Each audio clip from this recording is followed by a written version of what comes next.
Every passenger on Flight 447 wanted to throw the Vampire King's wailing baby out the emergency exit.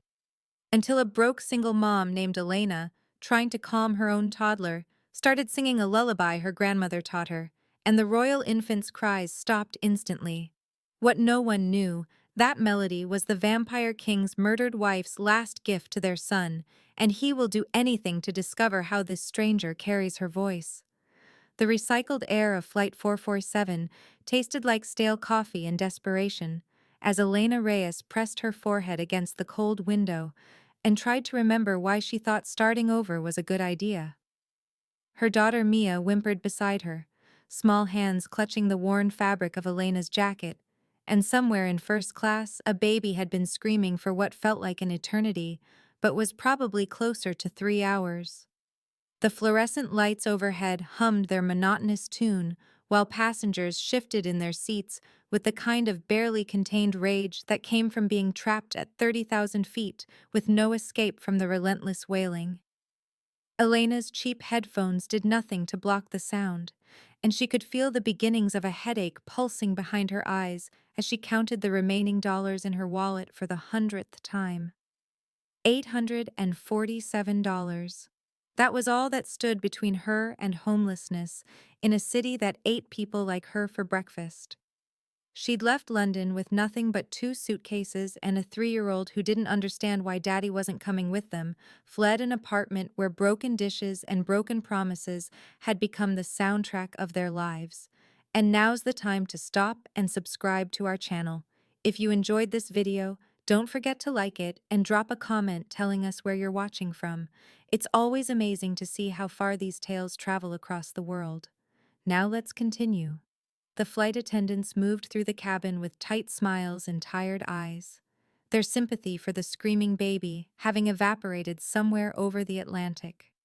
Elena knew that look, had seen it directed at her own daughter more times than she could count, and she reached down to stroke Mia's dark curls as the little girl started to cry in response to the other child's distress. Just a few more hours, she told herself. Just make it to JFK, and Rosa will be waiting, and everything will be okay. Except Mia was crying harder now, overwhelmed by the noise and the stale air and the passenger in front of them, who had just turned around to glare with undisguised hostility. Elena fumbled for words of comfort, but her throat felt tight, and her own tears were threatening to spill over when something her grandmother used to do floated up from memory like a life raft in dark water. Without thinking, she began to hum, soft and low, a melody she hadn't consciously remembered in years. The tune came from somewhere deep, from nights when she was small and scared, and Grandmother Amaya would sit on the edge of her bed and sing in a language Elena never learned. The words rose to her lips unbidden, Euskara syllables she couldn't translate but had memorized through repetition, and she sang them quietly to Mia while rocking her daughter against her chest. The effect was immediate. Mia's sobs subsided into hiccups and then into silence as she listened with wide, dark eyes. But something else happened too. The screaming from first class stopped mid-wail, cut off so abruptly that the sudden quiet felt louder than the noise had been. Elena didn't notice at first, too focused on Mia's face and the way her daughter's breathing was finally evening out, but the cabin had gone still in a way that made the hair on her arms stand up. She kept singing, her voice barely above a whisper, while around her passengers began to shift and murmur in confusion at the blessed silence. In first class, separated from economy by nothing more than a curtain and an ocean of privilege, Lucien Corvus felt his dead heart stutter in his chest. The baby in his arms had gone perfectly still, gold eyes wide and fixed on some point beyond the seats, beyond the plane itself. Lucien looked down at his son with a mixture of relief and terror so profound it made his hands shake. Nikolai hadn't slept since Isadora died, hadn't stopped crying for more than a few minutes at a time, and the sound of his grief had been driving stakes through what remained of Lucien's soul for 6 months. But now the child was quiet, listening, and Lucien could hear it too. A woman's voice singing in Euskara, the ancient Basque tongue that Isadora had whispered to their son in the moments before she died. The melody was identical, note for note, word for word, to the lullaby his wife had created with magic and love, and the desperate hope that their child might survive the enemies closing in around them. Lucien had been alive for 843 years, and in all that time, he had never heard another soul sing that song. Isadora had woven it from fragments of old folk melodies and her own power, had poured her essence into every phrase, and she had made him swear, as she bled out in his arms, that he would protect Nikolai until he hears my voice again. The prophecy had seemed like fever dreams then, the ravings of a dying woman, but now this stranger was singing his wife's creation, and Lucien's mind raced through possibilities like a caged animal seeking escape. Threat or miracle, spy or salvation, he needed to know.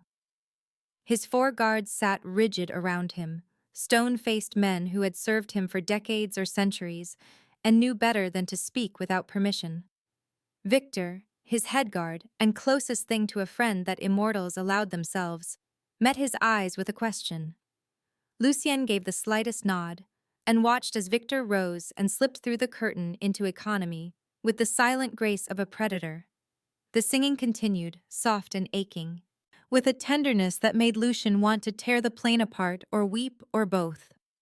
Nikolai's tiny hand curled around his finger, and the baby's eyes drifted closed for the first time in so long that Lucien had almost forgotten what peace looked like on his son's face.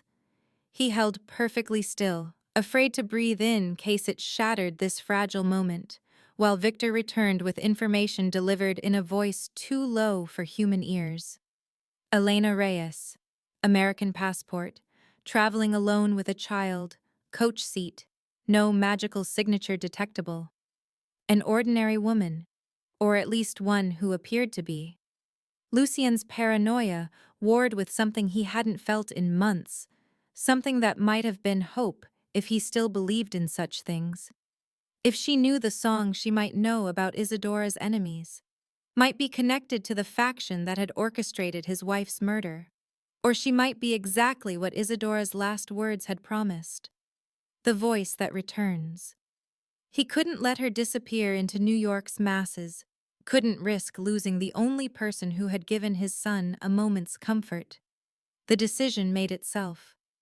Lucien handed Nikolai carefully to Victor and stood, his gold eyes tracking the source of that impossible melody through the gap between seats.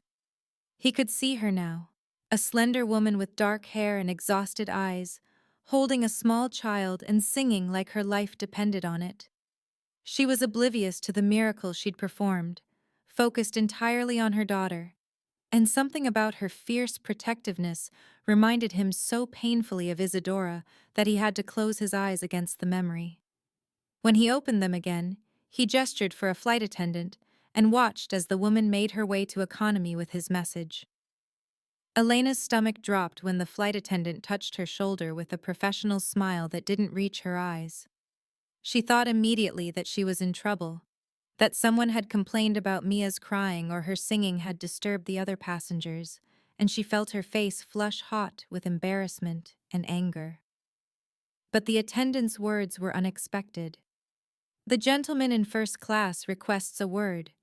Elena's first instinct was to refuse, to gather Mia close and tell them she wasn't interested in whatever proposition some rich businessman wanted to make, but the attendant was already stepping back and gesturing toward the curtain with an expression that suggested refusal wasn't really an option. The elderly woman in the seat beside her, who had watched the whole exchange with sharp eyes, reached out and patted Elena's hand. "Go on, dear. I'll watch the little one." There was something in her tone that felt almost like a warning, or maybe a blessing, and Elena found herself standing on shaky legs and making her way down the aisle toward first class. She'd never been past that curtain before, had spent her whole life in the cheap seats, and stepping through felt like entering another world. The seats were wider, the lighting softer, and there were only a handful of passengers spaced out in luxurious privacy. The man standing near the front made her breath catch in her throat. He was tall and perfectly still in a way that didn't seem quite human, with dark hair and features that would have been handsome if not for the profound sadness that seemed to emanate from him like cold from ice. His eyes were wrong, she thought distantly. Not brown or blue or green, but gold, actual gold, and they fixed on her with an intensity that made her want to run. He was holding a baby, she noticed, and that detail somehow made him less terrifying and more real. The infant was asleep against his shoulder, tiny fist curled in the fabric of what looked like a very expensive shirt, and the man held him with the kind of desperate care that Elena recognized from her own relationship with Mia. Their eyes met, and Elena felt something pull tight in her chest, some recognition that made no sense, and she had to remind herself to breathe. "Where did you learn that song?" he asked, and his voice was soft but carried weight like stones dropped in deep water. Elena's mind went blank for a moment before she found her words. "My grandmother," she said, and heard her own voice shake slightly. She was from a tiny village in the Basque country. She used to sing it when I couldn't sleep. The man's expression didn't change, but something flickered behind those gold eyes, some emotion too complex to name.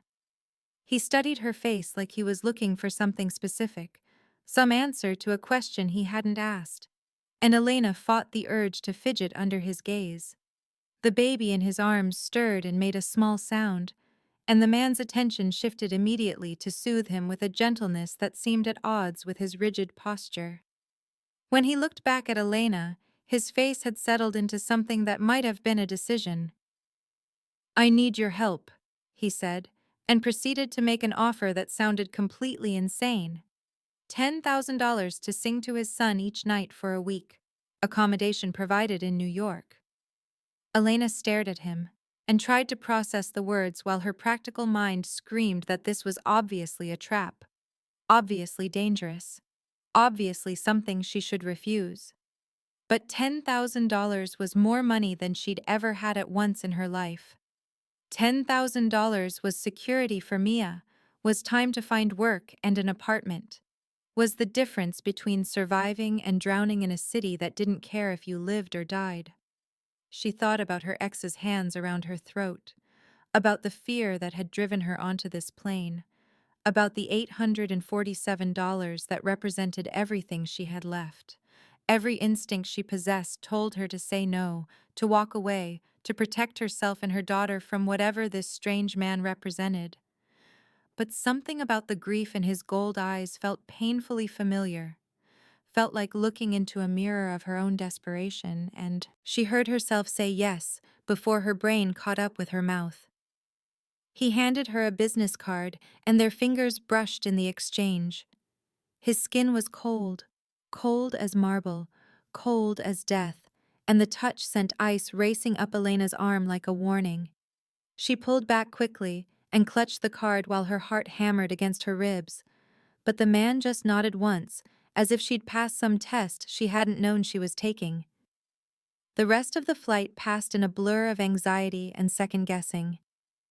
Elena returned to her seat where Mia had fallen asleep against the elderly woman's shoulder, and she tried to make sense of what had just happened while the plane carried them inexorably toward whatever she'd just agreed to. The business card in her pocket felt like it was burning through the fabric. Lucien Corvus, it read, with a New York address and a phone number. No company name, no title, just a name that sounded like it belonged in a Gothic novel. When they finally landed at JFK, the sun was just starting to paint the sky pink and gold, and Elena moved through the controlled chaos of disembarkation with Mia on her hip and her two shabby suitcases bumping against her legs. She expected to have to navigate customs and baggage claim on her own, expected to find Rosa waiting in arrivals with her beat-up Honda. But instead she found herself being smoothly guided through a different line by a severe-looking man in a black suit who appeared at her elbow like a shadow. "This way, Ms. Reyes," he said, and his accent was Eastern European, and his eyes were the same flat, dangerous calm as Lucien's guards on the plane. Elena wanted to protest, wanted to demand answers, but Mia was getting fussy, and her exhaustion was a physical weight, and she found herself simply following as he led them through a series of corridors she hadn't known existed. They emerged into a private area where two black SUVs waited with tinted windows and that same air of expensive menace. Lucien stood beside the first vehicle with Nikolai in his arms and two more guards flanking him, and when he saw Elena, his expression shifted into something that might have been relief. She clutched Mia tighter and felt every muscle in her body tense with the urge to run. But where would she go with no money and no plan, and a toddler who was already falling asleep again on her shoulder? The severe man opened the SUV door and gestured for her to get in, and Elena looked at Lucien one more time before making what felt like the most dangerous decision of her life. The interior was all leather and dark wood, and the kind of luxury Elena had only seen in magazines. She buckled Mia into a car seat that looked brand new and probably cost more than Elena's monthly rent in London, and then they were moving through early morning traffic while the city woke up around them. Lucien sat in the front passenger seat and didn't speak, his attention on Nikolai, who had started to fuss again now that the motion of the car was different from the plane. Elena watched the buildings grow taller and the neighborhoods change from airport industrial to residential wealth, and when they finally pulled up in front of a beautiful brownstone in the West Village, she felt like she'd crossed into some alternate reality where single mothers from nowhere got driven around in luxury vehicles by dangerous men with cold hands and gold eyes. The brownstone was exactly the kind of place Elena had dreamed about when she imagined her new life in New York. All restored period details, and original woodwork, and the sort of tasteful elegance that screamed old money. But it was also cold, despite the warm morning, cold in a way that had nothing to do with temperature, and there were guards everywhere she looked. The severe man from the airport, who Lucien addressed as Victor, led them up 3 flights of stairs to a suite that was bigger than Elena's entire London apartment. 2 bedrooms connected by a shared bathroom, and a third smaller room set up as a nursery with a crib and changing table and more baby supplies than one infant could possibly need. "It's lovely," Elena heard herself say, because it was, but her hands were shaking as she set Mia down on one of the beds. The little girl was asleep almost instantly, exhausted from the flight and the upheaval, and Elena envied her that easy escape. Victor remained in the doorway, and his voice was flat as he explained the rules. "You don't leave the house without escort. You don't speak to anyone about the prince. You sing twice daily, 8 p.m. and midnight." Elena's panic, which had been simmering under the surface since she stepped into first class, finally boiled over. She demanded to call her sister, pulled out her phone and found no signal. The reality of what she'd walked into crashed over her like a wave, and she turned on Victor with all the fury of a cornered animal. "I want to leave," she said, and heard her voice crack on the words. "Right now. Take me back to the airport." Victor's expression didn't change, but he stepped aside, and Lucien appeared in the doorway as if he'd been waiting for this moment. He looked at Elena with those impossible gold eyes, and something in his face was almost gentle. "I apologize for the precautions," he said, and his voice was quieter than it had been on the plane. "My son's life is in danger. If you truly wish to leave, I won't stop you." He placed a thick envelope on the small table near the door, and Elena could see the edge of bills inside. "But I'll pay you $50,000 for 1 month," he continued, "and I'll tell you why your grandmother's song means everything to me." Elena stared at the envelope and felt the fight drain out of her as quickly as it had risen. $50,000. She thought about Mia sleeping peacefully in the next room, about the future that kind of money could buy them, about the answers she'd never gotten from grandmother Amaya, who had taken her secrets to the grave. "Tell me." She said finally, and sank into one of the elegant chairs because her legs wouldn't hold her anymore. Lucien told her about Isadora, though he left out certain details that would have sent Elena running regardless of the money. He described her as his wife, murdered by political enemies 6 months ago, and explained that the lullaby had been her creation, her last gift to their son.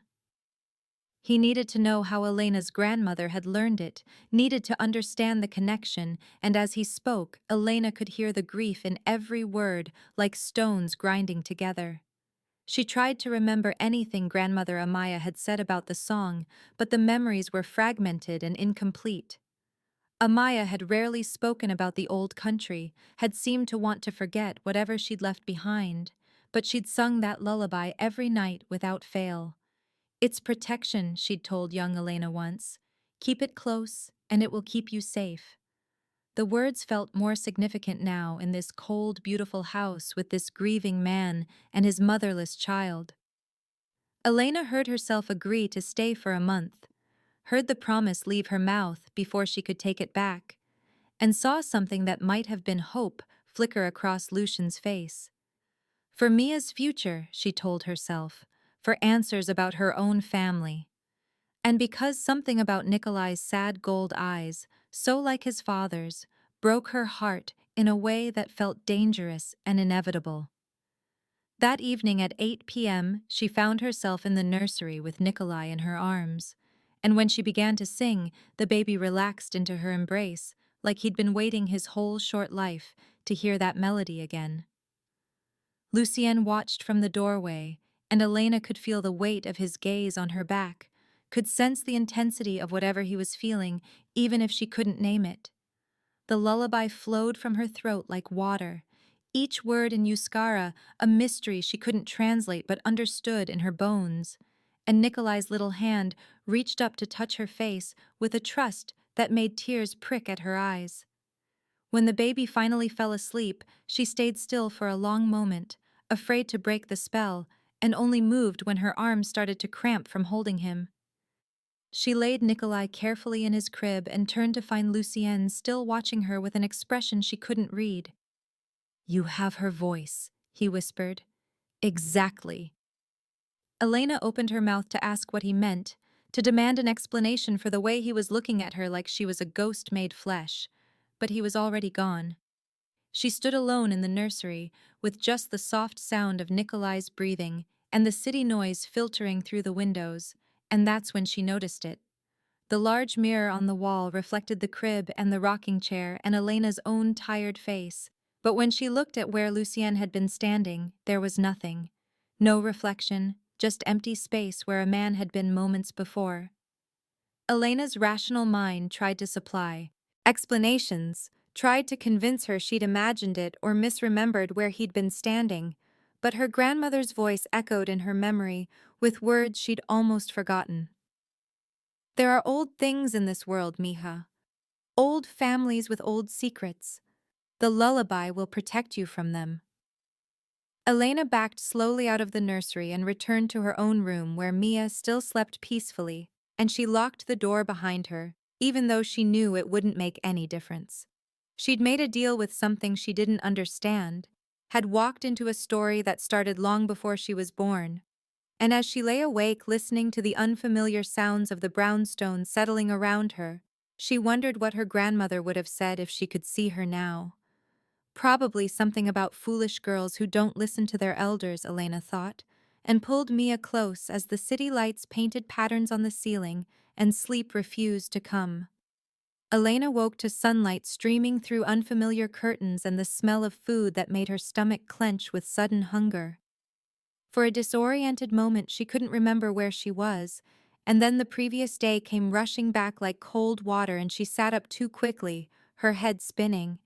Mia was already awake, standing at the bedroom door with her nose pressed to the crack, and when Elena joined her, she saw what had captured her daughter's attention.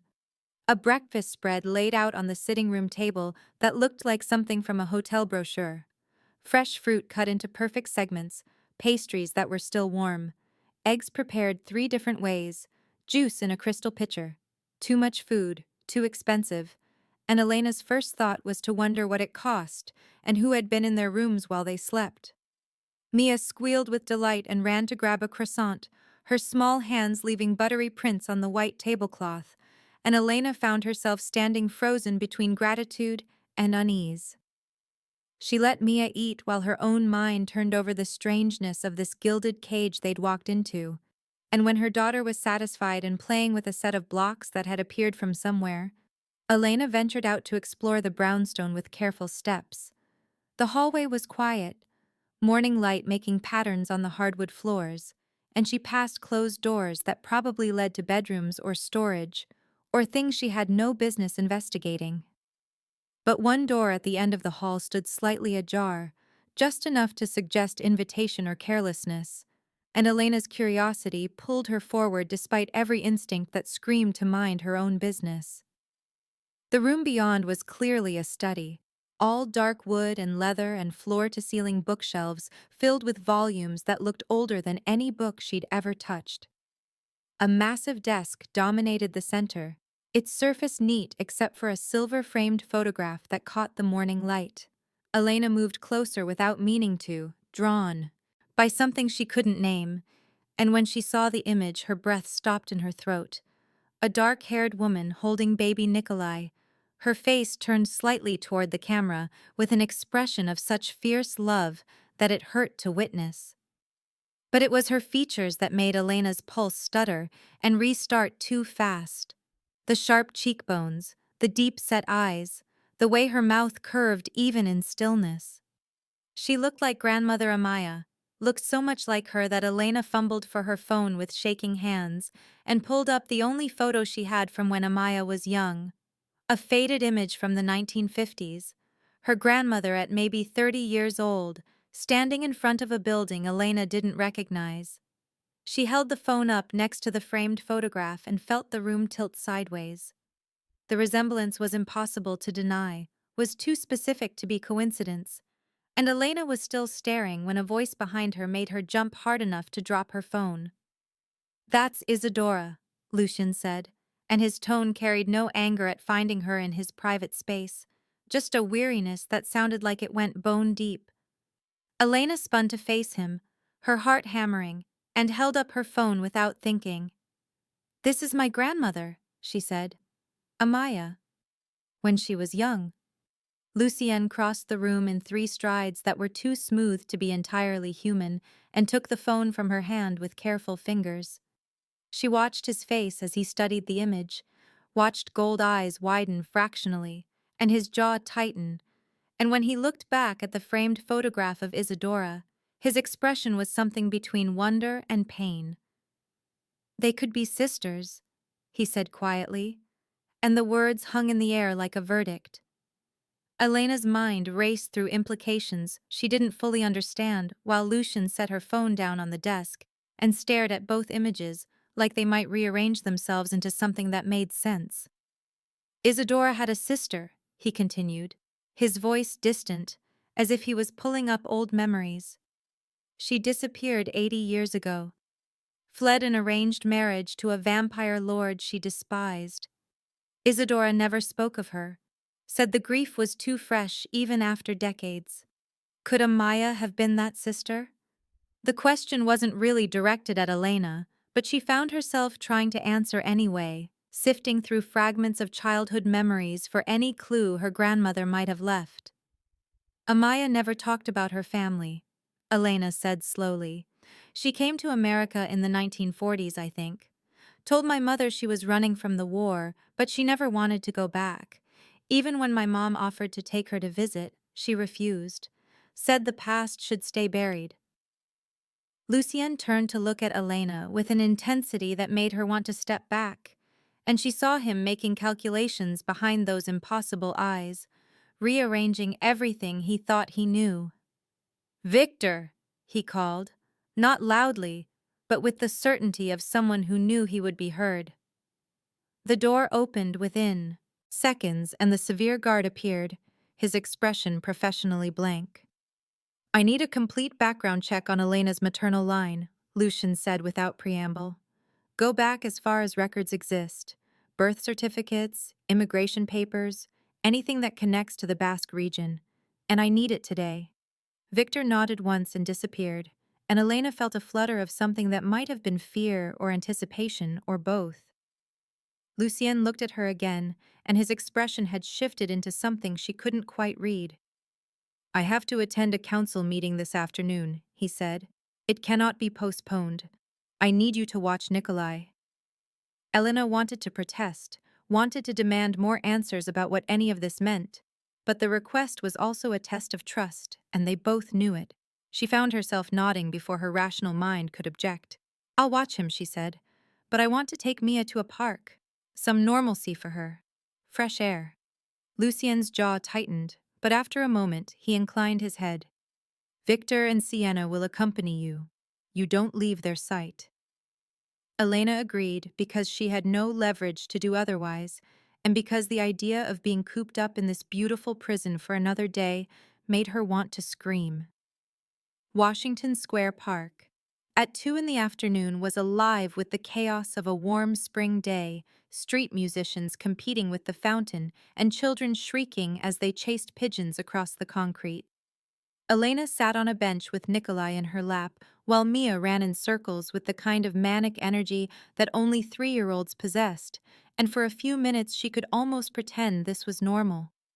Victor stood 10 feet away, his eyes constantly scanning the crowd with the vigilance of someone who expected threats from every direction, and Sienna sat on the bench beside Elena with the relaxed posture of a cat that could strike without warning. She was younger than Victor, maybe appeared to be in her late 20s, with honey-colored hair pulled back in a severe bun and eyes that were a very pale blue. When Nikolai fussed slightly, reaching for a pigeon that had landed too close, Sienna smiled, and it transformed her whole face into something almost warm. "He's beautiful," she said, and her accent was Russian or maybe Ukrainian, something that rolled the consonants in interesting ways. Gets that from his mother. Elena glanced at her, grateful for the opening to ask questions she'd been holding since last night. Did you know Isadora? Sienna's expression went distant, but not cold. I knew her for only a few years before she died. She was kind, which is rare in our world. Made Lucien believe in things most of us gave up on centuries ago. The casual mention of centuries made Elena's stomach flip, but she kept her voice steady. How long have you been with Lucien? 237 years, Sienna said like she was discussing the weather. He turned me when I was dying of consumption in St. Petersburg. Gave me a choice, which not all of our kind do. I've served him ever since because he's worth serving. Elena absorbed this, tried to reconcile the idea that the woman sitting beside her had been alive when America was barely a country, and was saved from having to respond by Mia running up demanding juice. She dug through the bag Sienna had packed and handed over a juice box, and when she looked up again, there was a woman standing too close to their bench. Mid-40s maybe, with the kind of expensive casual clothes that screamed Manhattan wealth, and a smile that didn't quite reach her eyes. What beautiful children, the woman said, and her gaze fixed on Nikolai with an interest that made Elena's instincts scream warning. Such unusual eyes. Are they twins? Elena felt Victor move closer, a subtle shift in position, and she tightened her hold on Nikolai reflexively. No, she said, keeping her voice pleasant but firm. Just friends. The woman's smile widened, and Elena saw that her teeth were too white, too perfect. The baby is yours, then. May I hold him? He looks so sweet. No, Elena said again, and this time there was no politeness in her tone. Sienna stood up in one fluid motion and placed herself between Elena and the stranger, and suddenly the woman's expression changed into something that was all predator. The park seemed to go quiet around them even though the noise continued, and Elena's heart started hammering against her ribs as the woman's eyes flashed red for just a fraction of a second. Give me the child, the stranger said, and her voice carried weight that made Elena's muscles lock up. Now! Victor was moving before Elena could process what was happening, faster than any human could move, but the woman was just as fast. She lunged for Nikolai, and Elena scrambled backward off the bench, nearly falling, while Sienna intercepted with a tackle that sent both women crashing into the ground. People screamed, the crowd scattering, and Elena ran. She didn't think, just moved on pure instinct with Nikolai clutched to her chest, and Mia's hand gripped so tight in her other hand that the little girl yelped. Behind her, she could hear sounds of fighting, inhuman snarls, and the crack of bone on stone, and she didn't look back. Her mind raced through options while her feet carried her away from the park. The church, she thought desperately. There had been a church on the corner, old stone and heavy doors, and her grandmother's warnings echoed in her memory about old things and old protections. She burst through the doors with both children and found herself in cool darkness that smelled of incense and old wood, and without pausing, she ran down the center aisle toward the confessionals at the back. The wooden booth was cramped and dusty, but she squeezed inside with both children and pulled the door shut, her breathing ragged and panicked. Mia was crying now, confused and scared, and Nikolai was starting to wail in response to the chaos. Elena did the only thing she could think of. She started to sing. The lullaby poured out of her in desperate whispered Euskara while she rocked both children and listened for sounds of pursuit. The melody seemed to fill the small space, and she felt something shift in the air around them, some warmth or pressure that hadn't been there before. Both babies quieted, Mia's tears stopping mid-sob and Nikolai's cries fading to confused hiccups, and Elena kept singing while her whole body shook with adrenaline. She didn't know how long she stayed there, minutes or hours, time losing meaning in the darkness.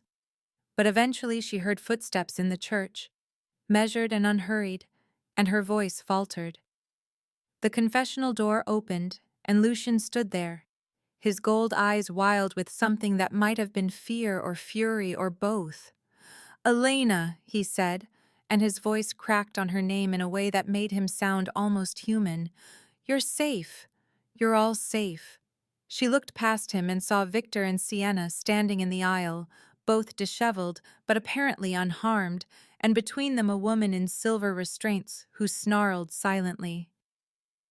Elena started crying then, great gasping sobs that she couldn't control, while Lucien carefully extracted both children from her arms and handed them to Sienna. Then he knelt in front of the confessional and looked at Elena with an expression so raw it hurt to witness. "You protected him with your life," he said quietly. "Why?" Elena wiped at her face with shaking hands and met his eyes. "Because he's a baby," she said, and heard her voice break on the words. "That's all the reason I need." Lucien's face did something complicated, some shift in the planes and angles that made him look simultaneously more human and more alien, and when he stood and offered her his hand to help her up, his fingers were gentle despite the coldness of his skin. The brownstone felt different when they returned, less like a prison and more like a fortress.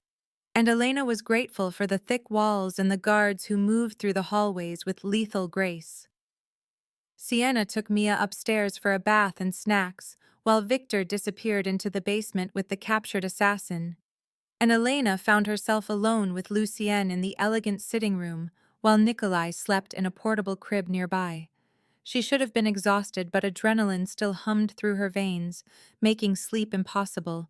And when she heard sounds from below, muffled thuds and raised voices, her curiosity finally overcame her fear. "What's happening down there?" she asked Victor when he emerged hours later, and the guard's face was carefully neutral. "The master is extracting information from the prisoner." Elena's mind supplied images from movies and television, interrogation scenes that made her stomach turn, but she also thought about the woman who had tried to steal Nikolai, and felt her sympathy dry up. She pieced together clues over the next hours, while the household moved around her with grim efficiency. The cold skin she'd noticed from the first touch, the lack of reflections she'd seen in mirrors, the inhuman speed and strength Victor and Sienna had displayed in the park.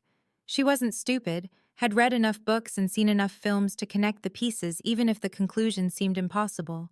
When midnight came and went and she still couldn't sleep, Elena made her way downstairs to find Lucien. He was in his study again, standing by the window and looking out at the dark street, and he turned when she entered with an expression that expected her departure. "Are you a vampire?" she asked, and her voice was steady despite the fear curling in her gut. Lucien went perfectly still in that way he had that was too motionless to be human, and she watched him consider lying before he straightened his shoulders and met her eyes. Yes, he said simply. Elena absorbed this, tried to reconcile the monster from stories with the man who held his son like the world's most precious thing. Is your son, she started, and couldn't finish the question. Half vampire, Lucien said quietly. He'll need blood when he's older, but for now normal food sustains him. Isadora was human when we met. The implications of that statement opened up whole new questions, but Elena focused on the immediate problem. The woman in the park. What was she? Vampire assassin, Lucien said, his voice flat. From the European faction that killed Isadora. They found us faster than I anticipated. Elena felt the room tilt slightly and sat down before her legs could give out. This is really happening, she said, more to herself than to him. Vampires are real, and I'm living with one, and people are trying to kill a baby. Lucien crossed the room and knelt in front of her chair the way he had in the church, putting himself at eye level. I can erase your memory, he said gently. Let you leave with Mia safely. You'll remember nothing of this, feel no fear, and I'll make sure you have the money to start over. No harm will come to you. Elena stared at him and thought about Nikolai's small hand reaching for her face, about the way the lullaby had calmed him, about her grandmother's secrets that were finally starting to make sense. I stay, she said firmly, but no more lies. Lucien searched her face like he was looking for doubt or weakness and finding only stubborn determination. No more lies, he agreed, and stood. Come with me, I want to show you something. The basement was nothing like Elena had imagined. Not a dungeon, but a series of modern rooms with concrete walls and heavy doors, and behind one of those doors, she could see through a panel of one-way glass into a stark cell. The woman from the park was restrained in a metal chair, and Lucien stood on the other side of the glass with his arms crossed, while Victor asked questions in a language Elena didn't recognize. She's not human anymore, Lucien said beside her, as if reading Elena's discomfort. Hasn't been for 300 years. Her name is Katerina, and she volunteered for this mission. Elena watched the interrogation unfold, watched Katerina's face twist with rage and defiance, and heard through the speaker system as Victor switched to English for one crucial exchange. The faction believes Isadora hid something in the lullaby, Katerina snarled. Something powerful. A key to the old magic. You can kill me, but there are dozens more coming. You can't protect the boy forever. What did Isadora hide? Victor asked with infinite patience, and Katerina smiled with too many teeth. The renewal, she said. The ritual that makes us gods. Lucien's hand clenched on the back of Elena's chair, and she felt the tension radiating from him like heat from a fire. Explain, he said into a microphone, and his voice was ice. Katerina's eyes found the glass panel as if she could see through it. Every 500 years, the oldest bloodlines can perform a renewal, absorbing the power of a willing sacrifice to gain immunity to the sun, to wood, to all the weaknesses that make us mortal. Isadora was descended from the oldest line. We wanted her to be the sacrifice, but she refused, fled with you and that mongrel child, so we killed her. But we never found what she hid. Elena's breath caught as understanding crystallized. The lullaby isn't just a song, she said slowly. It's a magical code. Lucien nodded without looking away from Katerina. And if you can sing it, you might carry Isadora's bloodline, which means you and Mia are in grave danger. The weight of that settled over Elena like a physical thing while Katerina continued talking, her voice full of vicious pleasure. The faction will complete the renewal with or without Isadora. We'll use the boy's blood if we have to. Half-blood is better than nothing. And when we're unstoppable, when we can walk in sunlight and fear no weapon, your little family will be the first we destroy. Lucien moved so fast Elena didn't see it, just heard the crash as he slammed through the door and had Katerina by the throat in one smooth motion. His voice when he spoke was barely recognizable as human. "I will protect them both," he said, and each word was a promise and a threat. "On my immortal life. You tell your faction that. Tell them Lucien Corvus has found something worth dying for again." He released her and stepped back, his chest heaving despite not needing to breathe, and when he returned to Elena's side, his eyes were blazing gold. She should have been terrified, should have grabbed Mia and run as far as her legs could carry her, but instead she found herself asking the question that mattered most. What happens if they complete this ritual? Lucien's expression went grim. They become unstoppable, an army of vampires immune to every weapon we have. They'll start with supernatural communities and end with humanity itself. Elena thought about Mia sleeping peacefully upstairs, about Nikolai who had already lost so much, and she felt something harden in her chest that might have been resolve or fury or both. "Then we stop them," she said. "Whatever it takes." The next evening brought Dr. Yuki Tanaka to the brownstone, a woman who appeared to be in her 60s, with silver-streaked black hair and eyes that missed nothing.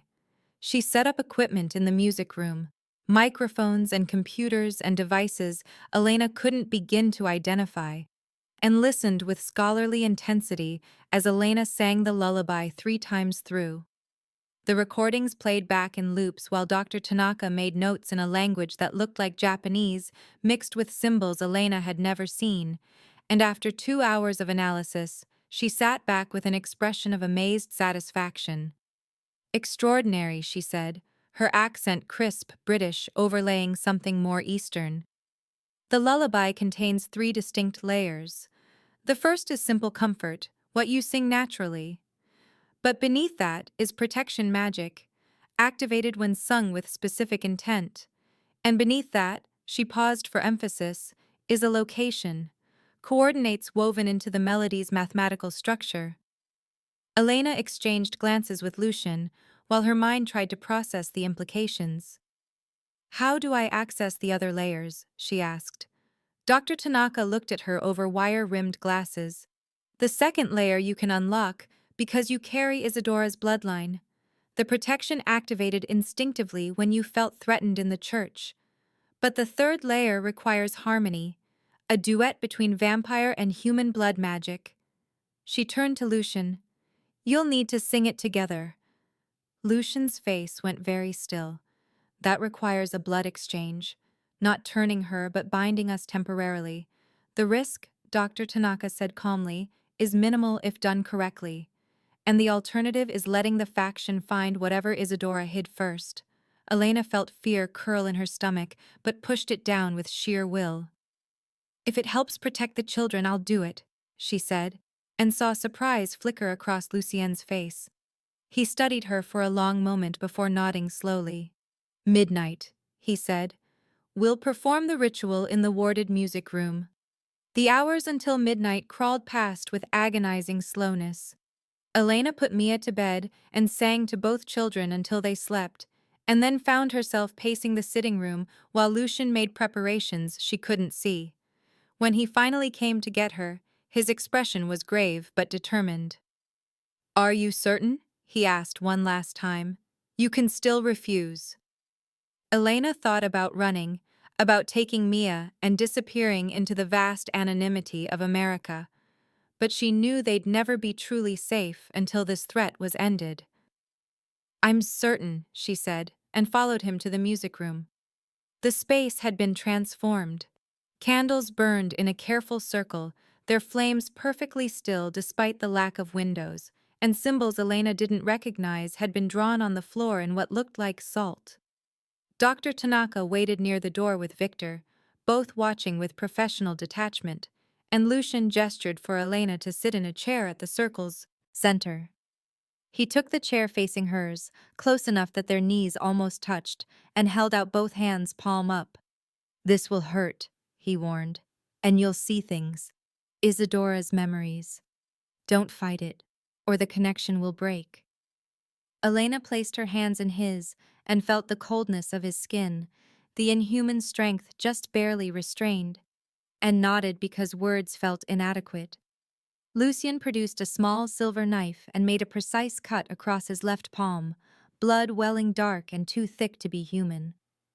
Then he looked at Elena with a question in his gold eyes, and she extended her hand without hesitation. The blade bit sharp and bright, her blood flowing red and warm, and when Lucien pressed their cut palms together, the world exploded into sensation. Heat and cold mixing, something rushing through her veins that felt like electricity and honey and ancient power all at once. And then Lucien began to sing. His voice was beautiful, she realized distantly, rich and deep and perfect in ways that made her throat ache. He sang the lullaby in Euskara, and Elena joined him on instinct, their voices twining together in harmony that shouldn't have been possible. The candles flared brighter, and the air grew thick with pressure, and then Elena was falling. Not physically, but mentally, pulled into memories that weren't hers. She saw through Isadora's eyes as the woman ran through a dark forest with baby Nikolai clutched to her chest, heard the pursuit crashing through undergrowth behind them, felt Isadora's terror and desperate love, and the certainty that she was going to die, but her son might survive. The memory Isadora stopped at an ancient stone well, its rim carved with symbols that matched the ones on the music room floor, and whispered the lullaby while reaching into her coat. She pulled out a small crystal vial that glowed with silver light, something that pulsed with power Elena could feel even through the vision. "This is my life, my magic, my willing sacrifice," Isadora whispered in Euskara, "hidden where only my blood can find it. Protect my son. Protect the ones who carry my voice." She dropped the vial into the well and the silver light disappeared into darkness. And then the pursuers were on her, and the memory shattered into violence and pain. Elena gasped back to reality, her whole body shaking, while tears streamed down her face for a woman she'd never met but now understood completely. Lucien released her hands, and she saw that he was crying too, silent tears tracking down his face as he processed his wife's final moments from a perspective he'd never had. "Where?" he asked roughly, and Elena knew without asking what he meant. "The abandoned village of Urdaibai," she said, the knowledge settling into her mind like it had always been there. "In the Basque Pyrenees, the exact village where my grandmother was born." The coordinates burned behind her eyes, latitude and longitude woven into melody, and she watched Lucien's expression shift from grief to grim determination. "We leave tomorrow night," he said. "If the faction finds that vial first, they'll use it to perform the renewal with Nikolai's blood." Elena's hands were still shaking, and her palm throbbed where the cut was already starting to heal faster than it should. "What was in the vial?" she asked, though part of her already knew. Lucien met her eyes, and she saw the weight of centuries in his gaze. "Isadora's concentrated life essence," he said quietly. "The most powerful willing sacrifice possible. She prepared to die to keep it from them." The full horror of that settled over Elena, while Dr. Tanaka began dismantling the ritual circle with brisk efficiency. She watched Lucien stand and move to the window, his shoulders rigid with tension, and understood that she was no longer just a hired singer caught up in someone else's drama. The power dynamic had shifted completely. Lucien needed her as much as she needed his protection, and her daughter's safety depended on stopping an ancient evil that wanted to use children as magical batteries. She thought about Mia sleeping upstairs, about Nikolai who would grow up without his mother, and felt something crystallize in her chest that was harder than fear and stronger than doubt. "Will we survive this?" she asked, and her voice didn't shake. Lucien turned to look at her, and his expression was something between admiration and sorrow. "I've survived 843 years," he said slowly. "But I've never had this much to lose." Their eyes met across the candle-lit room, and Elena saw her own determination reflected back at her, saw the beginning of something that terrified her more than vampires or ancient rituals or the certainty that they were walking into danger that might kill them all. She stood and crossed to where he waited, and when she spoke, her voice was steady. "Then we make sure we don't lose it," she said. "Together." Lucien's hand found hers, warm now from the blood magic still humming between them, and he nodded once. Together he agreed, and Elena knew that whatever happened next, whatever horrors waited in that abandoned village, she had just bound herself to this man and his cause in ways that went deeper than any contract or promise. The lullaby had led her here, her grandmother's voice reaching across death and decades to protect the family she'd left behind, and Elena would honor that legacy, even if it cost her everything. The private jet cut through darkness over the Atlantic, while Elena pressed her forehead against the cool window and watched clouds pass beneath them like ghosts. Mia and Nikolai slept in the converted cabin area, their small bodies nestled in custom-designed cribs that probably cost more than Elena's entire childhood, and Sienna kept watch over them with the dedication of a guardian angel who happened to be immortal and deadly. Victor sat near the cockpit, speaking quietly into a phone in what sounded like Russian, and two more guards Elena had been introduced to, as Thomas and Gabrielle occupied the rear seats with the stillness of statues. She should have been sleeping, her body exhausted from the ritual and the revelations and the weight of everything that had changed in less than a week, but her mind refused to quiet. Every time she closed her eyes, she saw Isadora's memories, felt the terror and love that had driven a woman to sacrifice everything for her child, and understood with bone-deep certainty that she would do the same for Mia. The realization that they were flying toward danger instead of away from it should have terrified her, but instead she felt something like calm. Like the moment before a storm, when the air goes still, and you know there's no escape, so you might as well face it head on. She gave up on sleep around 2 a.m. by the cabin clock and made her way forward, moving carefully past the sleeping children to the main cabin where she found Lucien standing by the opposite window. He didn't turn when she approached, but she saw his shoulders shift slightly in acknowledgement, and when she settled into the seat across from him, he finally looked at her with gold eyes that reflected the running lights. "Can't sleep," he said, and it wasn't quite a question. Elena shook her head and studied his profile, the way exhaustion showed in the set of his jaw even though vampires supposedly didn't need rest. "Tell me about Isadora," she said quietly. "Not the ritual or the faction or any of it, just her. Who was she?" Lucien was silent for so long Elena thought he might refuse, but then his expression softened into something that looked almost like a smile. "She was trouble," he said finally. "The best kind of trouble. I met her in 1893 at a vampire assembly in Paris. She was there advocating for peaceful coexistence with humans, arguing that we didn't need to be predators to survive. Most of the old ones laughed at her, called her naive. But I listened." His hands flexed on the armrest and Elena saw the memory play across his features. "I'd been alive for over 700 years by then. Seen empires rise and fall, watched humanity evolve from feudalism to industry, and I'd stopped believing in anything except survival. But Isadora made me want to hope again, made me think maybe we could be more than monsters. She fought for vampire rights, for legal protections, for a world where our kind didn't have to hide in shadows. And she loved with her whole heart, even knowing what I was, what I'd done over the centuries." Elena felt something twist in her chest at the rawness in his voice, the way grief still lived fresh in him after 6 months. "How did she die?" Elena asked, though she wasn't sure she wanted to know. "The faction cornered us outside London," Lucien said, and his voice went flat. "Isadora was 8 months pregnant with Nikolai. They wanted her for the renewal ritual, wanted to force her compliance through threats. When she refused, they tried to take her by force. We fought, killed most of them. But one got through my defense and stabbed her with a blade dipped in something that prevented healing.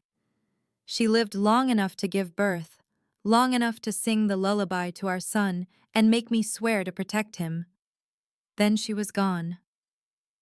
The silence that followed felt heavy with all the things neither of them could say, and Elena found herself speaking before she could stop herself. Mia's father seemed perfect at first, she said, and watched Lucien's attention sharpen on her. Charming, attentive, everything I thought I wanted. We got married fast, maybe too fast, and I got pregnant right away. But after Mia was born, something changed in him. Or maybe it had always been there, and I just couldn't see it. The anger, the control, the way he'd smile while saying things that made me feel small. It got physical when Mia was 2. Just a shove at first, then worse. I stayed because I was scared and broke and didn't know where to go. Her hands were shaking slightly, and she clasped them together to still the tremor. My grandmother died when I was 19, left me a little money and a box of her things, including recordings of her singing. I played them when things got bad, when Mia's father would rage and I'd hide in the bathroom with my daughter and pray he'd calm down. The lullaby was on one of those recordings. I must have listened to it 1,000 times before I finally worked up the courage to leave. Took Mia to London to stay with a friend, but he found us. So I used the last of my savings for plane tickets to New York, where my sister lives. Started over with nothing but a suitcase and that song in my head. She looked up and found Lucien watching her with an intensity that made her breath catch. I'm terrified I'll never be enough for her, Elena continued, that I'll fail to protect her, or provide for her, or be the mother she deserves, that she'll grow up remembering the fear instead of the love. Lucien leaned forward, and his voice was gentle but firm. You're already enough, he said. You faced down an assassin with nothing but courage. Ran into danger to protect my son without hesitation. You're everything a mother should be and everything Mia needs. Elena felt tears prick at her eyes and blinked them back. We're quite a pair, she said with a shaky laugh. Both of us running, both trying to protect a child, both carrying the weight of love that feels too big to hold. Both broken in ways that don't heal, Lucien added quietly, and the understanding that passed between them felt more intimate than touch. For a moment, they just looked at each other across the narrow space between seats, and Elena saw him the way she suspected few people did. Not as an ancient vampire king or a dangerous predator, but as a father grieving his wife and fighting to keep his son safe. As someone who understood the particular terror of loving a child in a world that wanted to hurt them. Lucien's hand moved toward her face, his fingers stopping just short of her cheek, and Elena's breath caught in her throat. The air between them felt charged with possibility, with all the things neither of them had said, and she found herself leaning forward without conscious thought. But before their lips could meet, Nikolai cried out from the sleeping cabin, a sharp wail of nightmare or discomfort, and the spell shattered. Lucien pulled back immediately, his expression closing off into something more guarded, and stood to check on his son. Elena sat frozen while her heart hammered and her skin felt too tight, and when Lucien returned a few minutes later with Nikolai settled, he didn't sit back down. We can't, he said quietly, and his voice carried regret and something that might have been longing. Not while you're in my employ. Not while you're in danger because of me. It wouldn't be fair to you. Elena wanted to argue that fairness had nothing to do with the way her pulse raced when he was near, the way his grief spoke to something deep in her own wounded places, but she recognized the truth beneath his words. They were flying toward a confrontation that might kill them both, dragging their children into danger because there was no other choice, and starting something now would only make the inevitable loss more painful. So she nodded and whispered goodnight and returned to her seat, and spent the rest of the flight acknowledging what she'd been trying to ignore. She was falling for Lucien Corvus, this ancient, broken, dangerous man who held his son like the world's most precious secret, and it terrified her more than vampires or magic, or the certainty that they might not survive what was coming. Bilbao Airport materialized through morning mist as the jet descended, and Elena watched the Spanish coastline appear beneath them with a mixture of anticipation and dread. They had one night to reach the village before European faction scouts would inevitably find them, one chance to retrieve Isadora's hidden essence before it fell into the wrong hands, and the weight of that deadline sat heavy on everyone's shoulders. Two black SUVs waited on the tarmac, pre-arranged by Victor's network of contacts, and they loaded in quickly with military efficiency. Lucien took the front passenger seat of the lead vehicle, while Elena sat in back with both children, Sienna beside her radiating lethal calm. Victor drove with Thomas and Gabrielle in the second SUV following close behind, and as they pulled away from the airport, Elena watched the city give way to countryside. The roads grew narrower and steeper as they climbed into the Pyrenees, farmland yielding to forest and then to rocky terrain dusted with early snow. Lucien was tense in the front seat, his shoulders rigid, and his eyes constantly scanning their surroundings. And when Elena asked what was wrong, his answer made her stomach clench. "This region has old vampire clans who don't answer to any council," he said. "They maintain neutrality in our politics, but they don't welcome outsiders. If we're spotted, there could be complications." The drive took 4 hours through increasingly desolate landscape, past abandoned farms and ruined stone walls that spoke of a population that had fled or died out decades ago. Finally, they rounded a curve and the village of Urdaibai appeared below them, a collection of maybe 30 stone buildings clustered around a church whose bell tower still stood despite the crumbling walls. No smoke rose from chimneys, no lights showed in windows, and the silence as they parked was so complete, Elena could hear her own heartbeat. "Population zero since 1987, Victor said as they climbed out into cold mountain air. "Economic collapse drove everyone to the cities. Been empty ever since." Elena bundled Mia in her coat and looked around at the ghost town, trying to imagine her grandmother growing up here before the war, before whatever drove her to flee to America and hide her heritage. The well stood in what had probably been the village square, its ancient stone worn smooth by centuries of hands and weather, and a rotted wooden cover lay half-collapsed across the opening.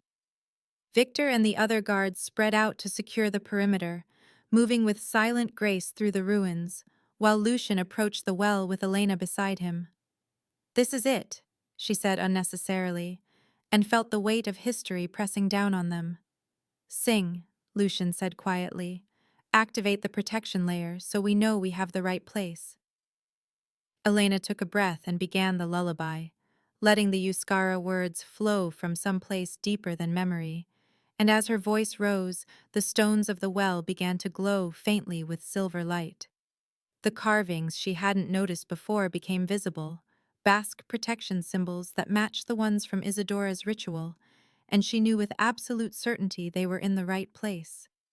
But when Lucien moved to peer down into the well's dark throat, he jerked back like he'd been burned.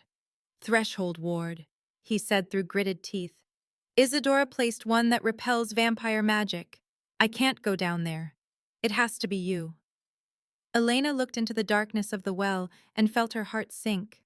40 feet at least, the walls slick with moss and age, and no guarantee she'd find anything except broken bones if she fell. Victor appeared with climbing rope and a harness, his expression professionally neutral, and Elena found herself being strapped in while Mia clung to Sienna and asked in a small voice where Mama was going. "Just down there for a minute, baby," Elena said with false brightness. "I'll be right back." The descent was terrifying.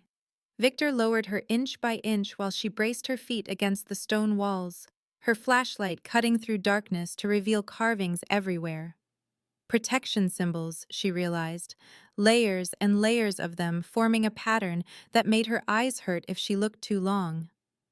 At the bottom, the well was dry, just packed earth and scattered stones, but set into. The eastern wall was a small carved niche about the size of a shoebox. Elena's hands shook as she reached in and found exactly what Isadora's memory had shown her. A crystal vial, no bigger than her thumb, pulsing with silver light that seemed to have its own heartbeat. And beside it, a letter sealed with dark red wax. She tucked both carefully into her jacket pocket and called up for Victor to pull her back. And as she rose toward the circle of gray sky above, she felt a moment of pure triumph. They'd done it. They'd found what Isadora had hidden, and now they could. Her thought cut off as she emerged from the well and saw Victor's expression. 8 figures stood around the village square, appearing as if they'd materialized from shadow. And Elena recognized the lead vampire immediately from intelligence briefings Victor had provided. Dorian. Elegant in an expensive coat, his features sharp and aristocratic, his eyes the flat black of a predator that had stopped pretending to be human centuries ago. 7 more faction vampires flanked him in a semicircle, cutting off all exits, and Lucien stood between them and the church where Sienna had retreated with both children. "How did they find us?" Elena asked, and heard her voice shake. Dorian smiled and gestured to one of Lucien's guards. Thomas stepped forward with an apologetic expression that didn't reach his eyes. "Sorry, boss," Thomas said. "They made me a better offer." Victor moved like lightning, disarming Thomas and forcing him to his knees, but the damage was done. "Mia!" Elena screamed, and saw Sienna backing toward the church entrance with both children while faction vampires closed in. Dorian's voice cut through the chaos like a blade. "The vial and the child," he said calmly, "or we kill everyone starting with your son. Nikolai is in Victor's arms inside the church. You have 10 seconds to decide." Elena climbed fully out of the well with Victor's help, her mind racing through options that all ended in blood and failure. But she'd read the letter while descending, had absorbed Isadora's words in the darkness, and she knew something Dorian didn't. She pulled the vial from her pocket and held it up so the silver light caught and threw shadows across the ruins. "This vial only works if given willingly," she called out, her voice steadier than she felt. Isadora made sure of that. "You can kill us all, but you'll never complete the renewal by force." Dorian's expression didn't change, but she saw something flicker behind his eyes. "Then I'll persuade you," he said, and gestured to Thomas, who had broken free of Victor in the confusion. Thomas moved with inhuman speed toward Sienna and ripped Mia from her arms before the female vampire could react. Mia screamed, a sound that tore through Elena's chest like claws, and she started forward without thinking. Dorian held up one hand. "Give me the vial willingly, and I'll return your daughter unharmed. Refuse, and Thomas starts breaking her bones one at a time." Elena felt the world narrow to a single point of terrible clarity. She met Lucien's eyes across the square and saw her own rage and helplessness reflected there. Saw him calculating odds and finding them impossible. Then Lucien moved. 843 years of combat experience unleashed in a blur of violence that made Elena's breath stop. He moved like death itself, like the monster from nightmares that humans had feared since they learned to tell stories, and 3 faction vampires were dead before they could react. Heads separated from bodies with surgical precision, hearts torn out and crushed, and the snow began to turn red with blood that steamed in the cold air. But Dorian was old too, maybe older, and he met Lucien's assault with equal skill. They crashed together in a tangle of inhuman speed and strength while the remaining faction vampires engaged Victor and Gabrielle in desperate combat. Sienna tackled Thomas, slamming into him with enough force to crack stone, and Mia flew from his grip in an arc that stopped Elena's heart. But the little girl landed in snow, unhurt and screaming, and Elena ran to scoop her up while the battle raged around them. She clutched the vial in one hand and her daughter in the other, and knew with terrible certainty that they were going to die here in this abandoned village unless she did something drastic. The letter had been clear. Isadora's essence could only be given willingly, but once given it would activate the bloodline of whoever received it, would channel her magic through them for a brief time. Elena had already tasted that power in the vision during the ritual, had felt what it meant to carry vampire magic in human veins. She looked at Lucien, fighting for his life against Dorian, at Victor bleeding from a dozen wounds as he held off two faction vampires, at Sienna protecting Nikolai with her body. Then she looked down at Mia and whispered, "I love you, baby." And before she could second-guess herself, she opened the vial and drank half. The essence hit her system like liquid lightning. Elena's vision whited out and then came back too sharp, too bright, every detail of the world suddenly visible with painful clarity. She could see individual snowflakes falling, could hear heartbeats from 100 feet away, could smell blood and fear and the ozone scent of magic activating in her veins.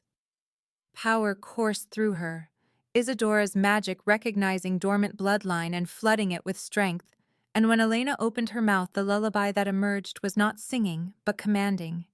The Euskara words carried weight that pressed against reality itself, protection magic activating not in gentle comfort, but in explosive force. Silver light burst from Elena in a shockwave that threw the faction vampires backward like leaves in a storm. Dorian staggered, his coat smoking where the light touched him, and burns appeared on his perfect skin.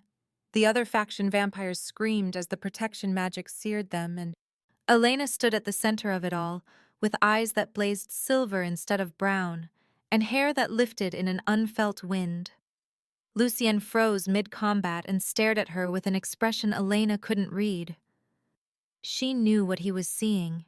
The magic had completed the transformation begun in their duet ritual, had pulled Isadora's essence so fully into her that for this moment Elena was almost indistinguishable from the woman who had died 6 months ago. Same sharp features made sharper by power, same fierce protectiveness burning in her eyes, same willingness to sacrifice everything for the people she loved. Elena raised one hand and the silver light intensified, driving the faction vampires further back, and she felt Isadora's memories rising through her consciousness like water through cracks. She understood the protection magic now, understood how to weave it into barriers that would hold off vampire attacks, and she threw that knowledge at Dorian with all the desperate fury of a mother defending her child.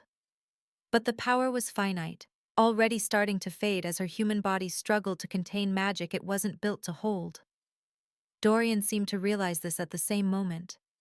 He called retreat in a language Elena didn't know, grabbing Thomas and the surviving faction members, and his last words before they vanished into the forest carried the weight of a promise. "This isn't over," he snarled. "The renewal will happen, and we'll take the boy when you least expect it." Then they were gone, and Elena collapsed. The world came back in fragments. Cold snow against her cheek, Mia crying somewhere close, Lucien's voice saying her name with an edge of panic she'd never heard from him. Strong arms lifted her, and she forced her eyes open to find him carrying her toward one of the SUVs, while Victor barked orders to the remaining guards. Sienna was bleeding heavily from her ribs where Thomas had stabbed her, leaning on Gabrielle for support, and Nikolai wailed in his carrier, still safe but terrified by the violence. "Stay with me," Lucien said, and his gold eyes were wide with something that looked like fear. "Elena, stay with me." She wanted to tell him she was fine, that the power was just fading and leaving her weak, but her tongue felt thick, and her vision kept doubling. The drive back to Bilbao passed in a blur of pain and exhaustion. She drifted in and out of consciousness, while Lucien held her in the back seat, one hand pressed against her forehead like he could will her to stay alive through touch alone, and Mia curled against her side crying softly. Victor drove like he was being chased by demons, which Elena supposed wasn't far from the truth, and they pulled up to what looked like a private hospital just as full darkness fell. The next 16 hours were lost to dreams that mixed her memories with Isadora's, until she couldn't tell them apart. She saw her grandmother as a young woman fleeing the Basque country with a baby in her arms, saw Isadora singing the lullaby in a dozen different contexts, saw Lucien through his dead wife's eyes and understood the depth of love that had existed between them. When Elena finally woke fully, she found herself in a hospital bed with monitors beeping softly around her, and Lucien asleep in the chair beside her, his hand wrapped around hers. He looked exhausted, even in sleep, dark circles under his eyes, and new lines of worry etched around his mouth, and Elena felt her heart clench at the sight. She squeezed his hand gently, and his eyes snapped open with that inhuman alertness. "You're awake," he said, and his voice cracked slightly on the words. "What you did was impossibly brave, and impossibly reckless." "I know," Elena whispered. "How's Sienna?" "Stable," Lucien said. The blade missed her heart by inches. "She'll heal." And Mia, asleep in the next room with Victor watching over her. Elena closed her eyes in relief and felt tears leak from the corners. "I need to know what was in that letter," she said. "What did Isadora tell me?" Lucien reached into his coat and pulled out the sealed envelope Elena had found in the well, now opened, and his expression was complex as he read aloud. "To whoever carries my voice," Isadora had written in elegant script. "If you have found this, then my son lives, and you have protected him. Thank you. Know that you do not do this alone. My sister Amaya fled to America in 1945, pregnant with a child from a love affair the family forbade. She was half vampire through our mother's line, a secret kept for generations, and her child would carry that bloodline forward. I helped her escape because I understood the need to choose your own path, to love who you love regardless of what our kind demands. She promised to raise her daughter as human, to hide the vampire heritage and keep her safe from the politics that destroy us. If you sing my lullaby, you are descended from Amaya, which makes you my blood. My niece or great-niece, family I will never meet, but who I trust to protect my son as I would have. The essence in this vial is my life freely given, my willing sacrifice to keep it from those who would use it for evil. If you have drunk it, then you know the power it contains. Use it wisely, protect the children, and know that love transcends death, transcends species, transcends every boundary we imagine separates us. Live well, whoever you are. Live freely, and sing to my son of the family he has in you." The letter was signed with Isadora's name and a symbol that looked like a tree with deep roots. Lucien's voice was rough as he folded it carefully and handed it to Elena. "You're her great-niece," he said. "Your grandmother was Amaya, Isadora's sister. Your mother was half vampire, which makes you 1/4. The bloodline was dormant until the essence activated it." Elena absorbed this, tried to reconcile her understanding of herself with this new reality. "Mia," she said. "What does this mean for Mia?" "She's 1/8 vampire," Lucien said gently. "More human than not, but enough that Dorian's faction will never stop hunting her. If they can't have Nikolai, they'll come for her when she's old enough." The full horror of that settled over Elena like a physical weight. "We have to stop them," she said, and heard desperation in her own voice. "Permanently. No more running, no more looking over our shoulders." "I will end this faction," Lucien said, and his tone carried the weight of a vow. "You and Mia will never have to run again. I'll hunt down every member, call in every favor, burn their strongholds to ash. They will not threaten my family." But Elena saw what he wasn't saying in the set of his jaw, and the way he wouldn't quite meet her eyes. "You're planning something suicidal," she said flatly. "Some grand gesture that gets you killed." Lucien's silence was answer enough. "Not without me," Elena said, and gripped his hand hard enough that her knuckles went white. "We do this together, or not at all. You said Isadora taught you hope. Don't throw it away now." Lucien looked at her with an expression so raw it hurt to witness. "They'll never stop coming," he said. "Not while the renewal is possible. The only way to end it is to destroy the faction's leadership publicly, force the council to acknowledge their crimes, and execute them under vampire law. But that requires bringing them to trial, which means capturing Dorian alive. The odds," he stopped. "The odds are not good." "Then we make them better," Elena said. "We use the remaining essence as bait. Lure Dorian somewhere public where he can't just attack us.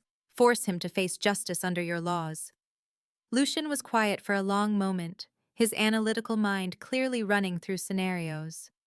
"The Council of Shadows holds a summit in Prague in 2 weeks," he said slowly. Every major vampire leader will be there.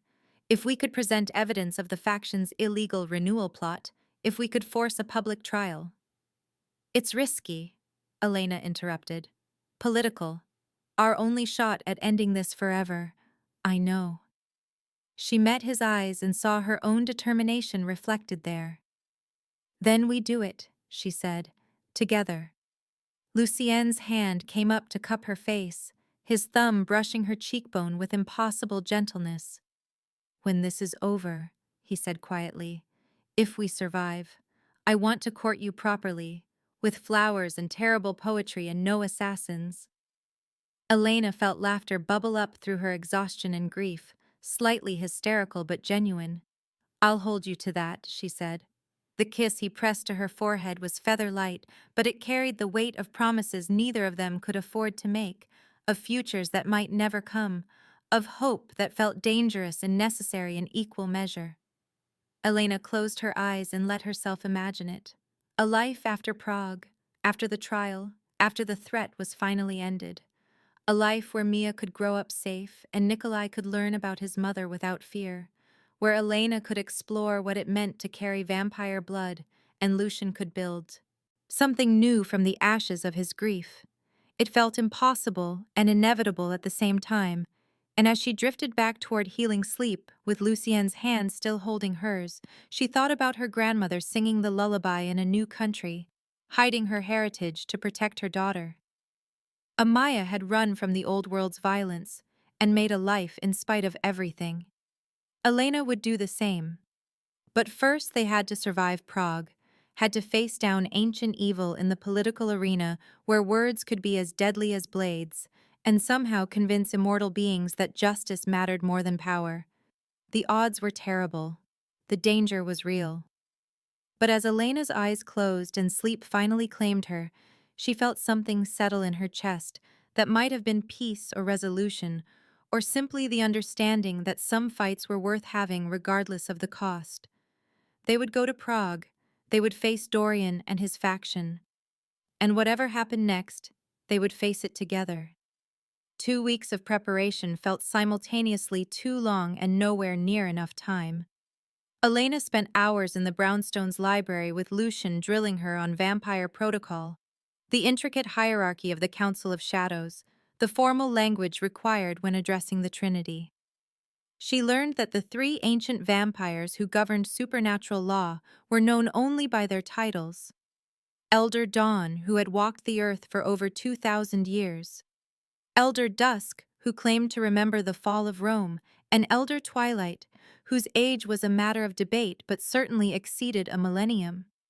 She practiced her testimony until the words felt hollow in her mouth, revised and refined her account of the attack in the park and the battle at the well, memorized the exact phrasing Lucien insisted would carry weight with immortal beings who valued tradition above all else.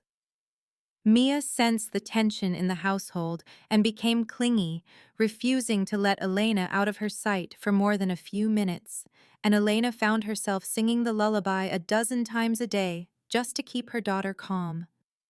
Nikolai seemed to absorb the stress as well, fussing more than usual, and the brownstone took on the atmosphere of a fortress preparing for siege. Victor coordinated security details and backup plans. Sienna healed slowly but steadily from her wounds, and Lucien moved through the days with the focused intensity of someone who knew the next 2 weeks would determine whether his son lived or died. The night before they left for Prague, Elena couldn't sleep.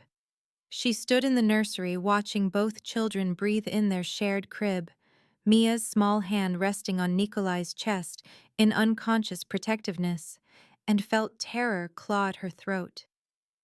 What if she failed? What if her testimony wasn't enough? What if the Trinity dismissed them? What if Dorian walked free and came for the children the moment they returned to New York? Lucien found her there sometime after midnight, his presence announced only by the slight shift in air pressure that she'd learned to recognize. "You're ready," he said quietly. "You've practiced more than most vampires prepare for their entire immortal lives." "I'm terrified," Elena admitted without looking away from the sleeping children. I'm terrified of speaking in front of beings who've lived longer than human civilization. I'm terrified they'll see me as food or amusement, or an inconvenient human who doesn't understand her place. Lucien moved to stand beside her, and his voice was gentle. They will see you as Isadora's heir, as someone willing to drink vampire essence to protect a child, as a mother who faced down assassins and lived. That commands respect even among the oldest of our kind. Elena finally turned to look at him and saw her own fear reflected in his gold eyes. What if it's not enough? She whispered. Then we run, Lucien said. Victor has contingencies in place. New identities for you and Mia, safe houses across 3 continents. But I don't think it will come to that. The Trinity values blood law above all else, and you are Isadora's family by right. That carries more weight than you know. Prague in early autumn was beautiful in a way that made Elena's chest ache. All Gothic spires and cobblestone streets and the Vltava River cutting through the old city like a silver ribbon. They arrived 2 days before the council session to allow time for registration and preliminary meetings, staying in a converted monastery that served as neutral ground for visiting vampires. The building was ancient, its stones soaked with centuries of prayers and secrets, and Elena felt the weight of history pressing down on her the moment they crossed the threshold. The other delegates arrived throughout the first day, vampires from every corner of the world dressed in styles that ranged from modern business attire to clothing that looked lifted from history books. Elena watched them move through the monastery's halls with the fluid grace of apex predators and tried not to think about the fact that any one of them could kill her without effort. Lucien introduced her to a few allies, vampires who had worked with Isadora on integration initiatives or who owed him favors accumulated over centuries, and their reactions to Elena ranged from curious to hostile. A human at council proceedings was unprecedented, a breach of tradition that made the conservative factions mutter about declining standards and dangerous precedents. But Lucien was a king in his own right, his bloodline old enough to command automatic respect, and he wielded his political capital like a weapon to ensure Elena's presence would be tolerated if not welcomed. The palace where the council convened sat beneath Prague's Old Town Square, accessible through a network of tunnels that had been expanded and fortified over centuries. Elena descended into that underground Baroque splendor on the evening of the session, with her heart hammering so hard she thought it might crack her ribs. The grand chamber was everything Lucien had described and more. Marble floors polished to mirror brightness, crystal chandeliers that threw rainbow light across frescoed ceilings, and row upon row of chairs filled with cold-eyed vampires in formal dress. At the front of the room sat 3 thrones, each occupied by a figure who radiated power like heat from a furnace. The Trinity. Elder Dawn appeared to be a woman in her 30s with copper skin and black hair that fell to her waist, dressed in robes that might have been Egyptian in origin. Elder Dusk was a pale man with Nordic features and ice-blue eyes, his formal suit tailored with the precision of someone who had watched fashion evolve for millennia. Elder Twilight defied easy categorization, their features shifting subtly depending on the angle, their clothing an eclectic mix of eras and cultures. Lucien entered the chamber with Elena at his side, and the whispers started immediately, rippling through the assembled delegates like wind through grass. A human, at council, unheard of, disgraceful. Lucien ignored the commentary and led Elena to seats in the 3rd row, close enough to be seen, but not so forward as to seem presumptuous. Across the aisle, Dorian sat surrounded by his remaining faction members, maybe a dozen vampires who watched Elena with expressions ranging from amusement to barely concealed hunger. Dorian himself looked perfectly at ease, his elegant features arranged in a slight smile, and when his eyes met Elena's, she saw the promise of violence there. The session began with ritual formality, Elder Dawn speaking in a language Elena didn't recognize, before switching to English for the benefit of younger delegates. The council convened to hear grievances, settle disputes, and enforce the laws that kept their kind from tearing itself apart. Standard business came first, territorial conflicts and trade agreements, and the sort of bureaucratic minutiae that apparently persisted even among immortals. Elena sat rigid in her seat and tried to control her breathing, while Lucien waited for their turn with the patience of someone who had sat through countless similar sessions over the centuries. Finally, Elder Dusk called Lucien's name, and the chamber went quiet. Lucien stood with the fluid grace that came so naturally to his kind, and his voice when he spoke carried the weight of absolute conviction. I formally accuse Dorian Volkov and his faction of the murder of Isidora Corvus, of plotting an illegal renewal ritual, and of attacking council-protected refugees who fell under my guardianship. The chamber erupted in whispers that Elder Twilight silenced with a gesture. Dorian rose smoothly, and his smile never wavered. I deny these accusations, he said. Lucien Corvus is grief-mad, seeing conspiracy where there was only tragedy. Isidora's death was a disagreement that escalated, nothing more. As for attacking refugees, I have no knowledge of any such incident. Lucien gestured to Victor, who stepped forward with a recording device, and Katerina's voice filled the chamber recounting the faction's plans for the renewal and their orders to capture Nikolai.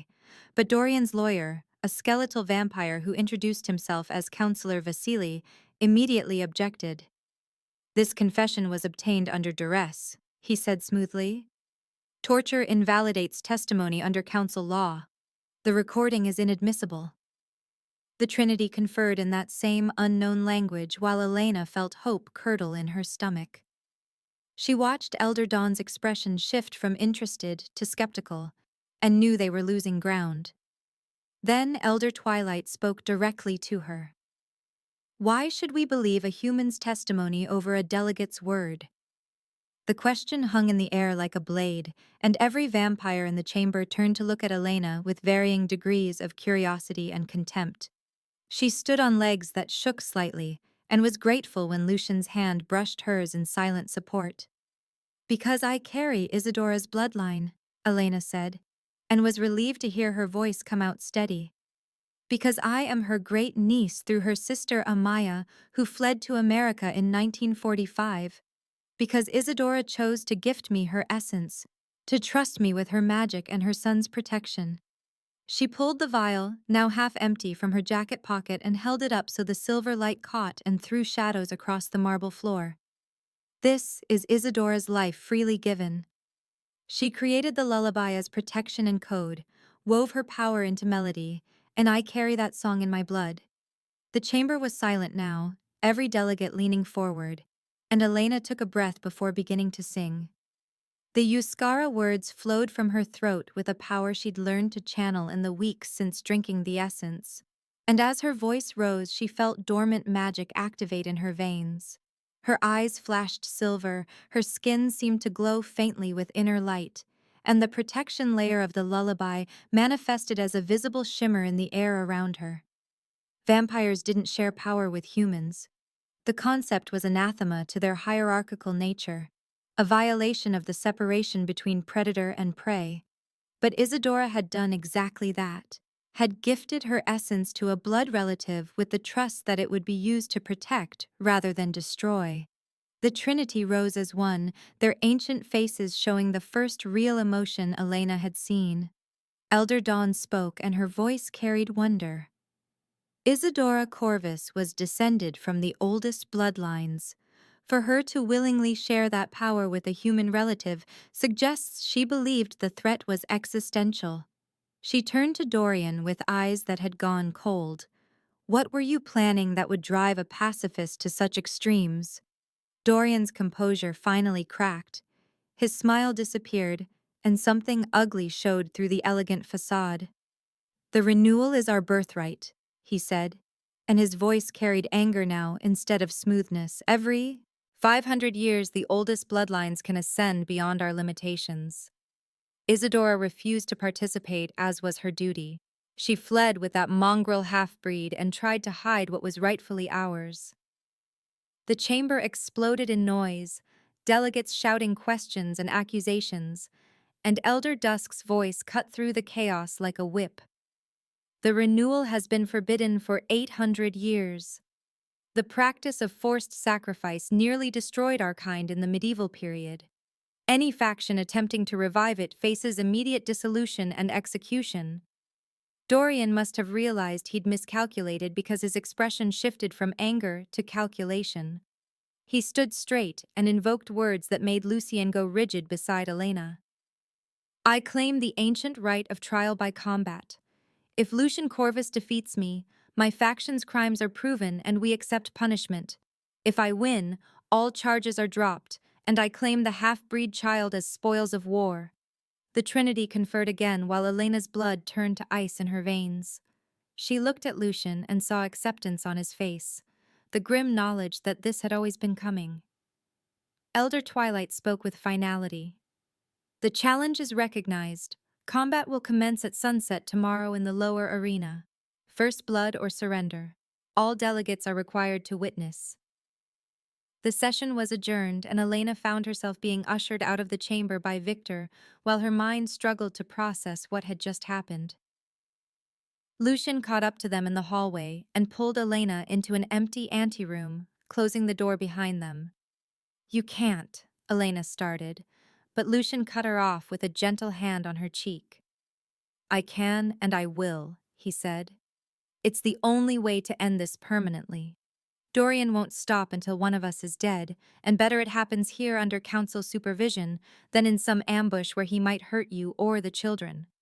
But he's 600 years old, Elena said desperately. A master fighter. You said so yourself. Lucien's smile was small and sad. I'm 843, and I have something he doesn't. What? Elena asked through the tears that were starting to fall. A reason to live, Lucien said simply. Come on.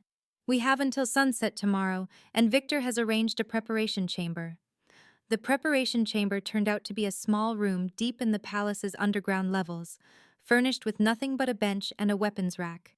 Lucien spent the first several hours going through combat drills with Victor, moving through forms that looked like deadly dance, while Elena watched and tried not to think about what failure would mean. They would have to run, would have to grab the children and disappear into whatever network Victor had prepared, and Dorian would hunt them for the rest of their lives. Nikolai would grow up in hiding, always looking over his shoulder, and Mia would never know safety or normalcy. The thought made Elena want to scream. As the hours ticked past, Victor eventually left to finalize security arrangements, and Elena found herself alone with Lucian in the stone chamber. The silence stretched between them, heavy with everything they hadn't said, all the feelings they'd been dancing around since that almost kiss on the plane. Lucien sat on the bench and looked at her with exhaustion showing in every line of his body, and Elena crossed the room to sit beside him. I've loved once in 843 years, Lucien said quietly, his eyes fixed on his hands. I thought I'd never feel it again. Thought that part of me died with Isadora. Then you sang to my son and something frozen inside me began to thaw. I fought it at first, told myself it was just gratitude or attraction or the resemblance to my dead wife. But it's more than that. You make me want to hope again, want to believe that maybe I can have something beyond survival. Elena felt her breath catch and reached for his hand. I've been running my whole life, she said. From my father, who left before I was born. From Mia's father, who hurt us. From every hard thing that made me feel small and powerless. You make me want to stop running. You make me want to stay and fight and build something real. You make me brave enough to imagine a future. Lucien turned to look at her, and his gold eyes were blazing with emotion. When this is over, he started, but Elena cut him off by pulling him into a kiss. It was desperate and deep and full of everything they'd been holding back, fear and hope and need all tangled together. Lucien's cold lips warmed slightly against hers, and his hands came up to frame her face with impossible gentleness. For a moment, they weren't vampire king and struggling single mom weren't beings separated by species and centuries. They were just two people who had found something worth fighting for in each other. The kiss broke when they both needed air, and Lucien rested his forehead against hers. "When I win," he whispered, "we start over. Properly. Flowers and terrible poetry and actual dates." Elena laughed through her tears. "When you win," she agreed. "Not if." Victor's knock on the door made them pull apart. "It's time," the guard said quietly, and Elena saw real worry on his usually impassive face. Lucien stood and offered Elena his hand. "Whatever happens," he said, "know that you and the children will be protected. Victor has plans in place. You'll be safe." Elena gripped his hand hard enough to hurt. "You're going to win," she said fiercely. "You're going to come back to us, and we're going to have that future, all of us together." Lucien's smile was small but genuine. "Yes," he said, "we will." The arena beneath the palace was older than the chambers above, carved from living rock with wards etched into every surface that made Elena's skin prickle when she entered. The council delegates filled stone benches arranged in a circle around the fighting space, their faces showing varying degrees of interest and anticipation. The Trinity sat in elevated positions at the arena's north point, their expressions unreadable. Elena took her seat beside Victor in the section reserved for Lucien's allies, and clutched Mia close while Nikolai slept in a carrier strapped to Victor's chest. Sienna sat on her other side, still moving carefully from her injuries, but radiating protective energy. "If Lucien falls," Victor said very quietly, "I'll create a diversion. Sienna will get you and the children to the tunnels. There's a car waiting with papers and cash. Head for the German border." Elena nodded because speaking felt impossible around the fear closing her throat. She watched Lucien enter the arena dressed in simple black, his movements economical and controlled, and saw him scan the crowd until his eyes found hers. The look that passed between them carried the weight of promises and hope, and the desperate prayer that this wouldn't be goodbye. Dorian entered from the opposite side dressed in dark gray, his face showing predatory satisfaction. He looked confident, certain of victory, and Elena hated him with an intensity that surprised her. The rules were announced by Elder Dusk in formal tones. Combat to first blood or surrender, no weapons beyond those provided, no interference from witnesses on pain of immediate execution. 2 blades were brought forward, identical short swords that gleamed in the torchlight, and both combatants took their positions. Elder Twilight's voice rang out. "Begin." They moved so fast, Elena could barely track them. Dorian struck first, his blade aimed for Lucien's throat, but Lucien deflected with a parry that sent sparks flying. They blurred across the stone floor in a deadly dance, each strike calculated to maim or kill despite the supposed rules. Blood splattered the arena floor within the first minute, minor cuts that both combatants ignored. Dorian fought with the precision of someone who had spent centuries perfecting technique, his style classical and brutal. Lucien matched him with skill that came from even longer experience, but also with something else, a desperation that made him unpredictable. He wasn't fighting to win a political point. He was fighting to protect his son, to keep his promise to Elena, to build the future they'd just begun to imagine. The battle raged for what felt like hours, but was probably closer to 20 minutes. Elena's fingernails cut into her palms as she watched Lucien take hit after hit, his speed and skill barely keeping him ahead of Dorian's relentless assault. Then Dorian landed a vicious strike that opened Lucien's side from ribs to hip, blood pouring down his leg and staining the stone beneath his feet. "First blood!" Elder Dawn called, her voice cutting through the sound of combat. The match could be called in Dorian's favor. Victory is his if he accepts surrender. But Dorian didn't stop. His eyes had gone red with bloodlust, and he pressed his advantage, driving Lucien back toward the arena wall. He pulled a wooden stake from somewhere, a violation of the rules, and went for Lucien's heart with killing intent. The Trinity rose in outrage, and Elder Dusk's voice thundered through the chamber. Foul. Combat is void. But Dorian ignored them, consumed by the need to destroy, and Elena watched in horror as the stake descended toward Lucien's chest. She moved without thinking. Elena vaulted the barrier and ran into the arena, her body moving on pure instinct, while her rational mind screamed that she was about to die. She threw herself between Lucien and Dorian just as the stake reached its target, and the lullaby burst from her throat, not as song, but as command. The protection layer activated with explosive force, silver light forming a barrier that solidified just before the stake made contact. Wood hit magic and shattered into splinters that scattered across the arena floor. Dorian staggered backward, with burns appearing on his hands and face where the light touched him, and the Trinity descended from their seats with faces showing rage that made the temperature drop. "You have violated sacred law," Elder Twilight said, their voice layered with power that made the stone walls vibrate. "Combat rules broken, an attempt to kill rather than achieve first blood. And now an attack on a protected human witness. The sentence is exile, stripping of all titles, and immediate execution."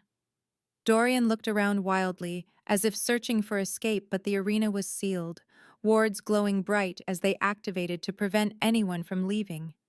His remaining faction members sat frozen in their seats, clearly unwilling to throw their lives away for a leader who had just condemned himself. He turned back to Elena with hatred blazing in his red eyes. "If I die," he snarled, "I'm taking you with me." He lunged one final time, but Lucien was faster. Despite his wounds, despite the blood loss that would have killed a human, he caught Dorian mid-leap with a hand around the vampire's throat. "You lose," Lucien said, and his voice was cold as winter. He looked up at the Trinity. "I claim the right of execution for the attack on my family." Elder Dawn inclined her head. "Granted." The words were barely out before Lucien's hand tightened, and Dorian's neck snapped with a sound like breaking branches. The ancient vampire's body convulsed once, and then began to turn gray, the aging process that had been held at bay for 6 centuries, catching up in seconds. Within moments, there was nothing left but ash that drifted down to mix with the blood on the arena floor. The chamber was absolutely silent. Then Elder Dusk began to clap, slow, measured applause that others gradually joined until the whole council was acknowledging what had just happened. Lucien had won not just combat but political legitimacy, had proven the faction's crimes, and ended a threat that had hung over them for months. Elena sagged against him and felt his arms come around her despite his injuries. "We won," she whispered. "It's over." Lucien pressed his face into her hair, and she felt him shake with relief or grief or both. "It's over," he agreed.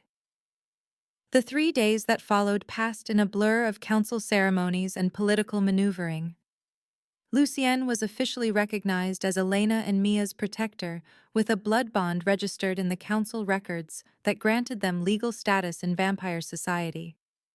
It wasn't romantic, Victor explained carefully, but rather a declaration that harming them would be treated as a direct attack on Lucien himself. The remaining faction members were interrogated, and most were found to have been following orders without full knowledge of the illegal renewal plot, so they faced exile rather than execution. Dorian's assets were seized and distributed among his victims' families, including a substantial sum that was designated for Nikolai's future care. Sienna recovered enough to travel and insisted on attending a small memorial service they held for the guards who had died in the mountain ambush. Elena stood in a quiet courtyard behind the monastery and listened as Lucien spoke about sacrifice and loyalty, and felt the full weight of what this victory had cost. 3 vampires dead, Sienna scarred, and countless lives disrupted because an ancient faction couldn't let go of power. But it was finished now. The threat was ended. Dorian was ash, and his political allies had scattered. The flight home to New York felt different from the journey to Prague.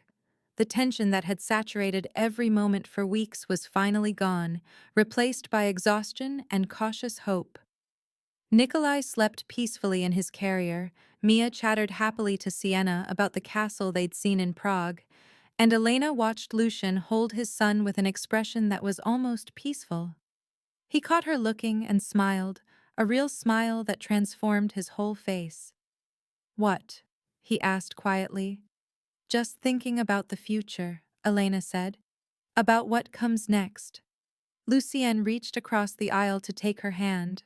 "What do you want to come next?" Elena considered the question seriously. A month ago, she would have said safety, stability, a job that paid enough to support Mia. Now those things seemed both simpler and more complicated than she'd imagined. "I want to stay," she said.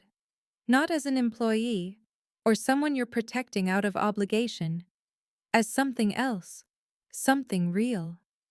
Lucien's smile widened. "In my time, we'd call it courting. In yours, dating," Elena said with a laugh. "We call it dating." "I can do dating," Lucien said solemnly. "I may need coaching on modern protocols, but I'm a quick learner." Elena squeezed his hand and felt warmth spread through her chest. "There's just one thing I need to understand first. My grandmother never told me about our vampire heritage. Never even hinted at it. Why would she hide something so important?" The answer came a week after they returned to New York, when Elena finally made time to go through her grandmother's belongings that had been stored at her sister Rosa's apartment in Brooklyn. Rosa had kept everything in careful boxes, photographs and documents and personal effects that Amaya had left behind when she died. Elena sat on Rosa's living room floor with Mia playing nearby and methodically sorted through decades of accumulated memories. She found the journal in the bottom of the third box, a leather-bound book with pages yellowed by age and filled with Amaya's neat handwriting. The early entries were in Euskara, which Elena couldn't read, but halfway through her grandmother had switched to English with occasional Spanish phrases. Elena skipped ahead to the final entries, written in the months before Amaya's death from cancer, and found herself reading with tears streaming down her face. "I'm dying," Amaya had written in shaky script. "The doctors say 6 months at most. I should tell Elena the truth about what we are, about the bloodline she carries, but how do I explain that her grandmother fled an arranged marriage to a monster, that I was supposed to marry Dorian Volkov's father, a cruel vampire lord who saw me as property? I ran instead. Took nothing but the clothes on my back and my sister's blessing. Isadora helped me escape, gave me money and contacts in America, made me promise to live freely. I was pregnant with Elena's mother by then, carrying the child of a man I'd loved in secret, a kind vampire who died defending me from the family's anger. I raised my daughter as human because that was the only way to keep her safe from the old world politics that destroy everything they touch. The journal went on to describe Amaya's life in America, working factory jobs and raising her daughter alone, always looking over her shoulder for the family that might come looking for her. She'd kept the lullaby because it was the only connection to Isadora she dared maintain, had sung it to her daughter and later to Elena as both protection and memory. The final entry was dated 2 weeks before Amaya died. "If you're reading this, Mija, the old world found you. I'm sorry. I tried to keep you safe by keeping you ignorant, but maybe that was selfish. Maybe I should have prepared you. The lullaby is protection and memory both. Sing it to your daughter. Keep our family's voice alive. And if you ever meet Isadora's family, tell them I never stopped missing my sister. Tell them I thought about her every day. Tell them the love between us transcended every boundary the old world tried to impose." Elena read the last words aloud to Lucien that evening in the brownstone study while he listened with an expression that shifted from grief to understanding. "Amaya was running from Dorian's father," he said quietly. "She was supposed to marry into that bloodline, would have been forced into their faction's plans. No wonder she hid everything. The weight of that settled over Elena, while she thought about her grandmother's courage. The way Amaya had built a whole life in defiance of the future that had been chosen for her. I wish I could tell her. It worked, Elena said.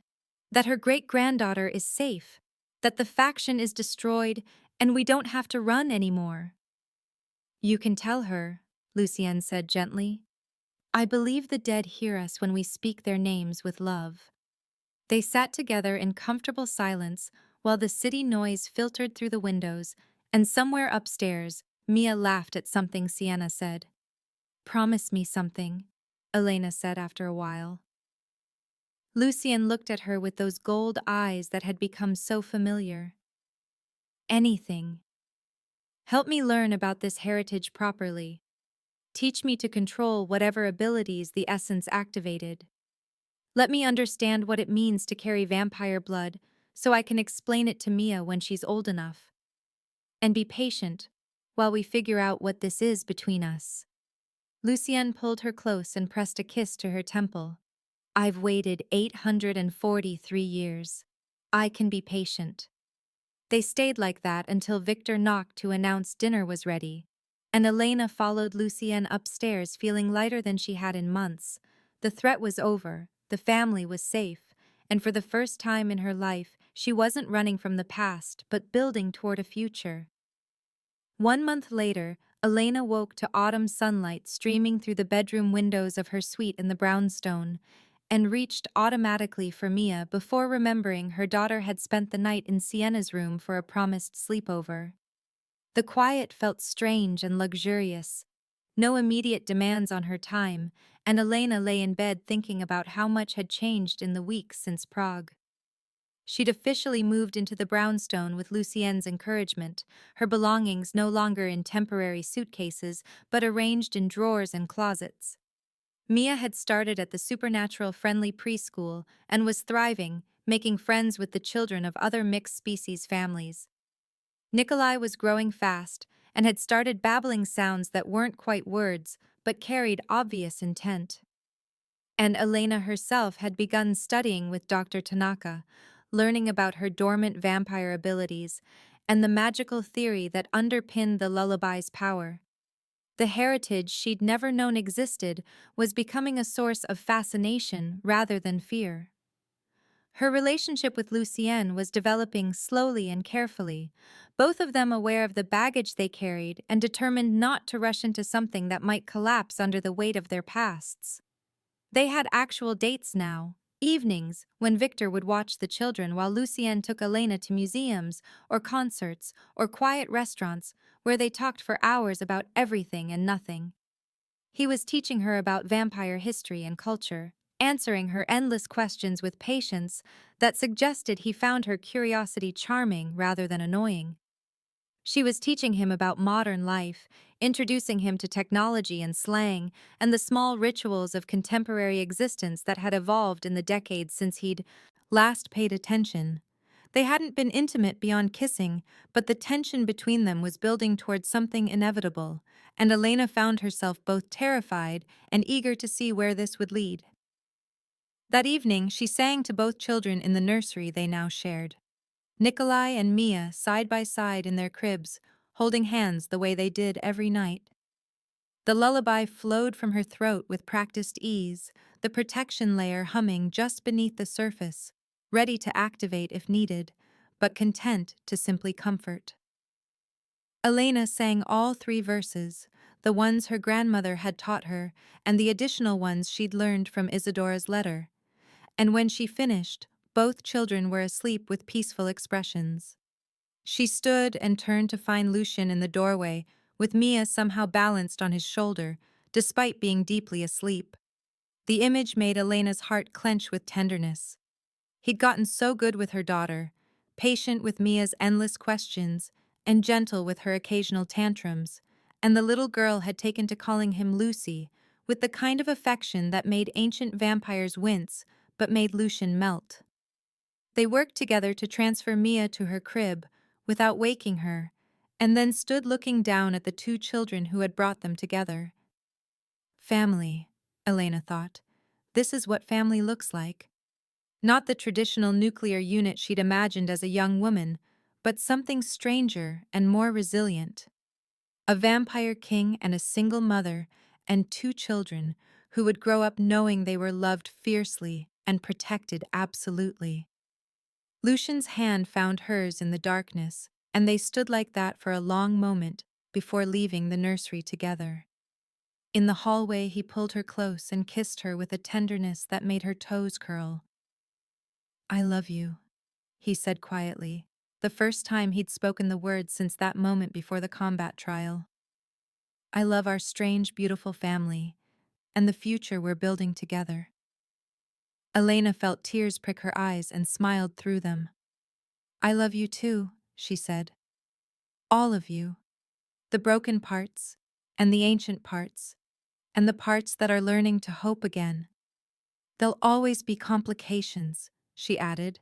"Questions about how this works long term, about what happens as Mia and Nikolai grow, about integrating human and vampire worlds." "I know," Lucien said, "but we'll face them together. That's what family does." Elena rested her head against his chest and listened to the silence where a heartbeat should have been, and felt more at home than she'd ever felt anywhere. Her grandmother's lullaby had led her here, across an ocean and through danger to this moment. The voice that returns, Isadora had called it in her prophecy. Elena finally understood what that meant. Not just her voice singing the melody, but the continuation of family, the refusal to let love be destroyed by politics, or fear, or the weight of history. She was Isadora's voice returned, Amaya's legacy, fulfilled, and she would keep singing that lullaby to her daughter and to Nikolai until they were old enough to carry it forward themselves. The brownstones settled around them with comfortable creaks, Victor's footsteps passing in the hall, Sienna's quiet laughter from somewhere downstairs. Outside, the city hummed with late evening energy, millions of lives intersecting and diverging in the great dance of urban existence. And inside this small family, that shouldn't have worked but somehow did, Elena Reyes felt her grandmother's blessing, and Isadora's hope, and the certainty that they had finally stopped running. 6 months after Prague, Elena Reyes sat in Dr. Tanaka's office at Columbia University, surrounded by ancient texts and modern academic papers.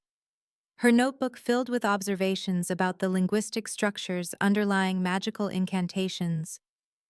The folklore and linguistics program had accepted her application with enthusiasm once Dr. Tanaka explained her unique perspective as someone who carried active vampire heritage, and Elena found herself genuinely excited about scholarship for the first time in her life. She was studying the evolution of protection spells across cultures, tracing how the Basque lullaby connected to similar traditions in Celtic, Nordic, and East Asian magical systems. The work was challenging and fascinating, pulling her into a world of theory and history that made her grandmother's choices finally make sense. Understanding the heritage Amaya had hidden wasn't just academic curiosity anymore, it was reclaiming a part of herself that had been stolen by fear and circumstances. Dr. Tanaka looked up from the manuscript they'd been examining and smiled. "You're developing real skill with the theoretical frameworks. Have you considered presenting at the spring conference on supernatural linguistics?" Elena felt a flutter of nerves and excitement. "Me? Present at an academic conference? I've been doing this for 6 months." "You've been living with active magical ability for 6 months," Dr. Tanaka corrected gently, "but you've been carrying this heritage your entire life. Your perspective as someone who discovered her nature as an adult, rather than being raised in it, is valuable. The supernatural academic community needs more voices like yours." Elena promised to think about it and gathered her materials as the session ended, checking her phone to find 3 texts from Lucien. The first was a photo of the kitchen covered in what appeared to be pancake batter with the caption, "I may have miscalculated." The second was Mia's face covered in chocolate with, "She is your daughter." The third was simply, "Please come home and save us." Elena laughed and texted back that she was on her way, feeling warmth spread through her chest at the domestic chaos that had become her life. The brownstone when she arrived was indeed in a state of cheerful disaster.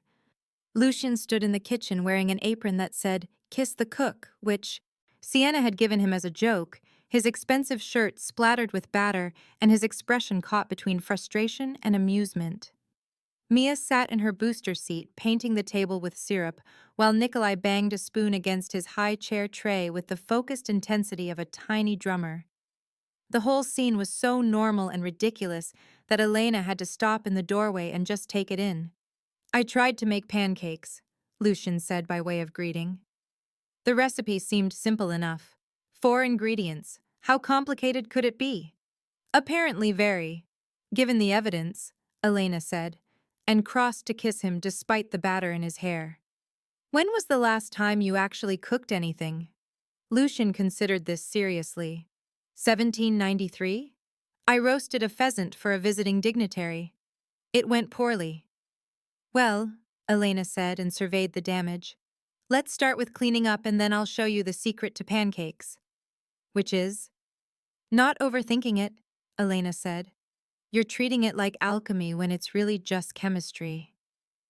Over the next hour, she walked him through the basics, while Mia helped by adding chocolate chips to everything, and Nikolai provided commentary in his babbling not-quite language. Lucien proved to be a surprisingly attentive student once he stopped trying to calculate exact ratios and just followed Elena's intuitive approach.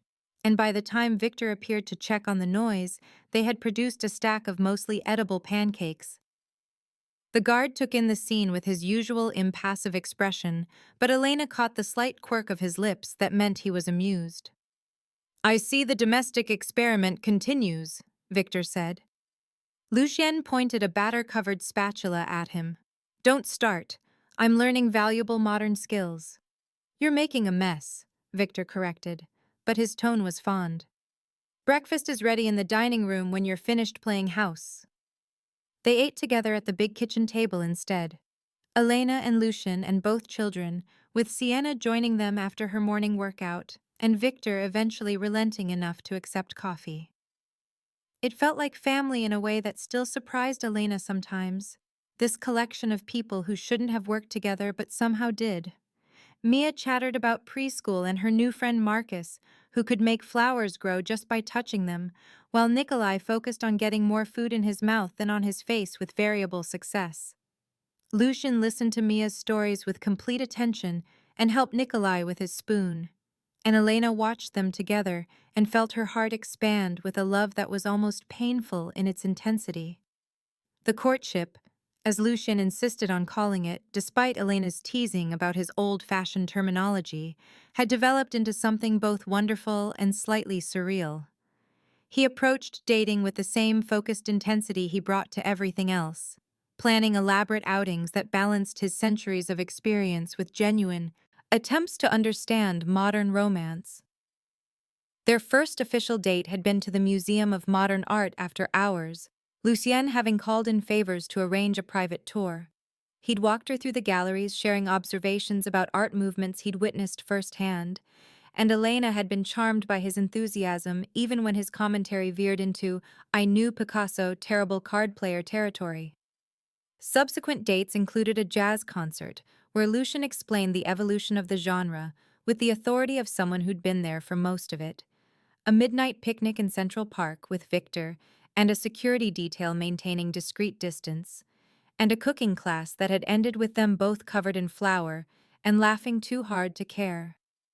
He brought her flowers with the regularity of someone from an era when such gestures were expected, left little notes in places she'd find them, and generally behaved like a man courting someone he intended to keep forever. The intensity of his attention was sometimes overwhelming, but also deeply reassuring. Lucien didn't do anything halfway, and his commitment to building a real relationship was absolute. They talked constantly, long conversations that ranged from philosophy to gossip to plans for the children's futures. Elena learned about his human life in 12th century France, his transformation at 19, the long centuries of watching empires rise and fall. Lucien learned about her childhood moving between her grandmother's apartment and her mother's various boyfriends' houses, her years with Mia's father that she'd thought was love until it turned violent, her dreams of stability that had seemed impossible until now. They were building something solid on a foundation of honesty and mutual respect, taking it slow despite the intensity of their feelings. But the physical tension between them had been building toward inevitability, and one evening, 3 months into their official relationship, it finally resolved. They'd been on the couch after putting both children to bed, watching a movie that neither was really paying attention to, when Lucien had kissed her with an urgency that made clear he was done being patient. Elena had responded immediately, her hands fisting in his shirt, and they'd made it approximately halfway to his bedroom before the careful control they'd both been maintaining shattered completely. Their first night together was tender and careful and intense all at once. Lucien was terrified of his own strength, moving with exaggerated gentleness, until Elena had to reassure him that she wouldn't break. She traced the planes of his face and the lines of old scars that remained visible on his chest despite vampire healing, and he mapped her body with a reverence that made her feel precious. They learned each other slowly, figuring out what worked and what didn't, and when it was over, they lay tangled together in his enormous bed, while the city hummed outside the windows. "I was afraid," Lucien admitted quietly with his face pressed against her hair, "that I'd hurt you, that I'd forget to be gentle." Elena shifted to look at him in the dim light. "You were perfect. We were perfect. Are perfect. This is real, isn't it?" "The most real thing I've felt in 800 years, Lucien said. "You and the children, this family we're building. I wake up some mornings and have to remind myself it's not a dream." They talked until dawn the way new lovers do. About everything and nothing, sharing stories and fears and hopes for the future. Lucien told her about Isadora's death in detail he'd never shared before, the guilt he still carried for not being there to protect her. Elena told him about the night she'd finally left Mia's father, the terror and relief all mixed together. They cried and laughed and held each other while the sky outside shifted from black to gray to the pale gold of sunrise. When Elena finally had to leave to get ready for class, Lucien pulled her back for one more kiss. "Stay," he said. "Move your things into this room properly. Stop pretending you're just visiting." Elena smiled against his mouth. "Are you asking me to officially live with you?" "I'm asking you to build a life with me," Lucien said seriously. "You and Mia, permanently part of this household, if you want that." "I want that," Elena said. "I've wanted it for a while." "Then it's settled," Lucien said, and kissed her again with satisfaction that made her toes curl. The family dynamics shifted and settled into new patterns as the months passed. Mia had taken to Lucien with the easy acceptance of a 4-year-old who didn't question why her mother's boyfriend didn't eat regular food or why he was cold to the touch. She'd started calling him Lucy after mangling Lucien one too many times, and the nickname had stuck, despite making ancient vampires visibly wince when they heard it. Lucien pretended to be annoyed, but melted every time Mia climbed into his lap with a book or asked him to play tea party with her stuffed animals. He was patient with her endless questions and gentle with her occasional tantrums, and Mia had started referring to him as her extra daddy, which made Elena's heart hurt in the best way. Nikolai had bonded with Elena in ways that clearly surprised Lucien. The baby reached for her first when he was upset, calmed fastest to her voice, and had started calling her Mama in his babbling vocabulary, which made her cry the first time she heard it.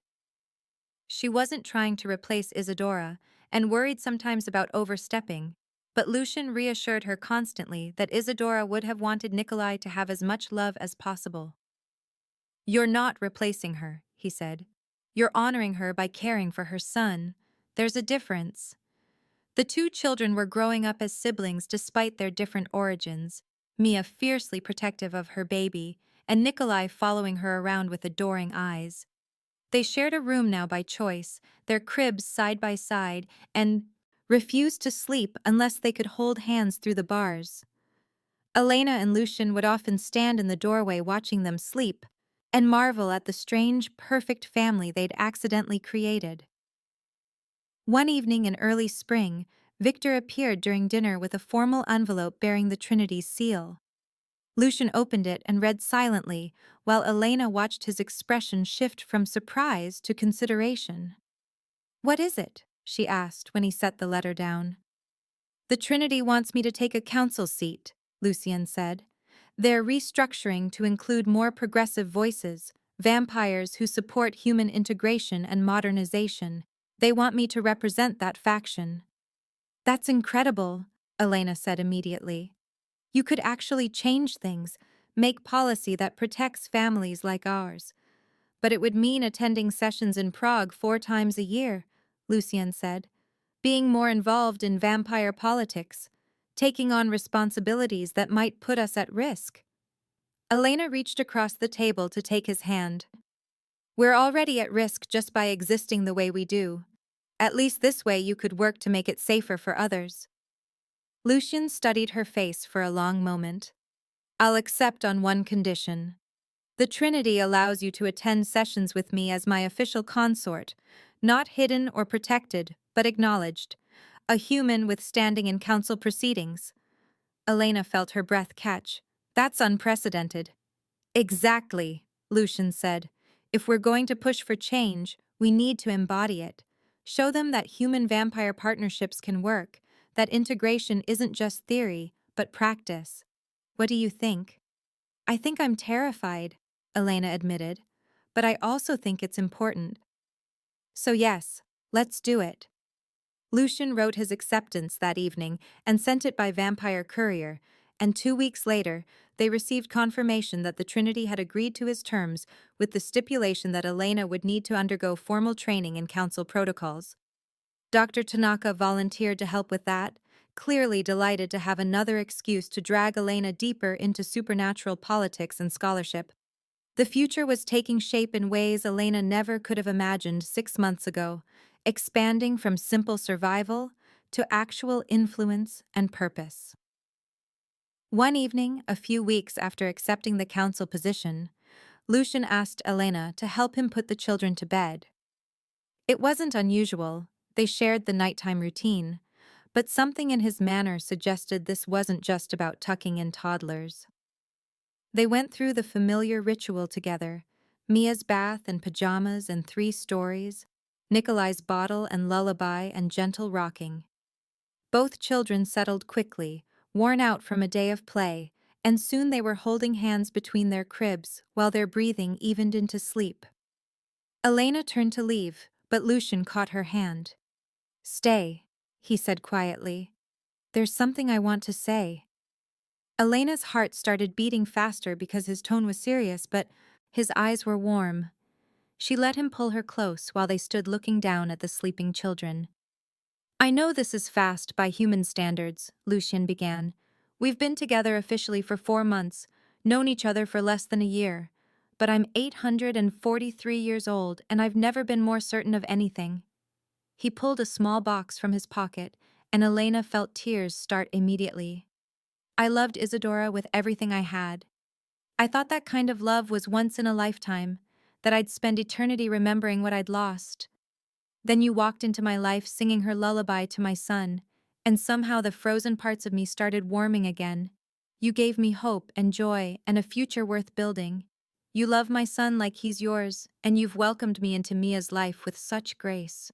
You make me want to be better, do better, create a world where our children can grow up safe and loved." Lucien opened the box to reveal a simple gold band with a small ruby set into it. "This was Isadora's birthstone," he said. "I had it made into a ring because I wanted her blessing on this somehow. Wanted you to know that loving you doesn't erase what we had, it honors it by proving I can love again. Elena Reyes, will you marry me?" Elena was crying openly now, her hands shaking as she reached for his face. "Yes," she said through tears. "1,000 times yes. I love you so much it scares me sometimes. I love our weird, perfect family and the life we're building. I love how patient you are with Mia, and how you've taught me not to be afraid of my heritage. I love your terrible cooking, and your old-fashioned courtship, and the way you look at me like I'm precious. Yes. Lucien slipped the ring onto her finger and kissed her deeply, while behind them Nikolai made a happy babbling sound in his sleep, as if giving his approval. They stood there holding each other in the nursery, while their children slept, and the city noise filtered through the windows. And Elena felt her grandmother's blessing, and Isadora's presence, and the certainty that this was exactly where she was meant to be. When they finally pulled apart, Lucien was smiling with an openness she'd rarely seen from him. "We should tell the others," he said. "Victor will want to start planning security protocols immediately, and Sienna will insist on helping arrange everything." Elena laughed and wiped her tears. "Let them sleep a little longer. I just want this moment with you first." They stood together in the quiet nursery surrounded by evidence of the family they'd built, and Elena had never felt more certain of her future.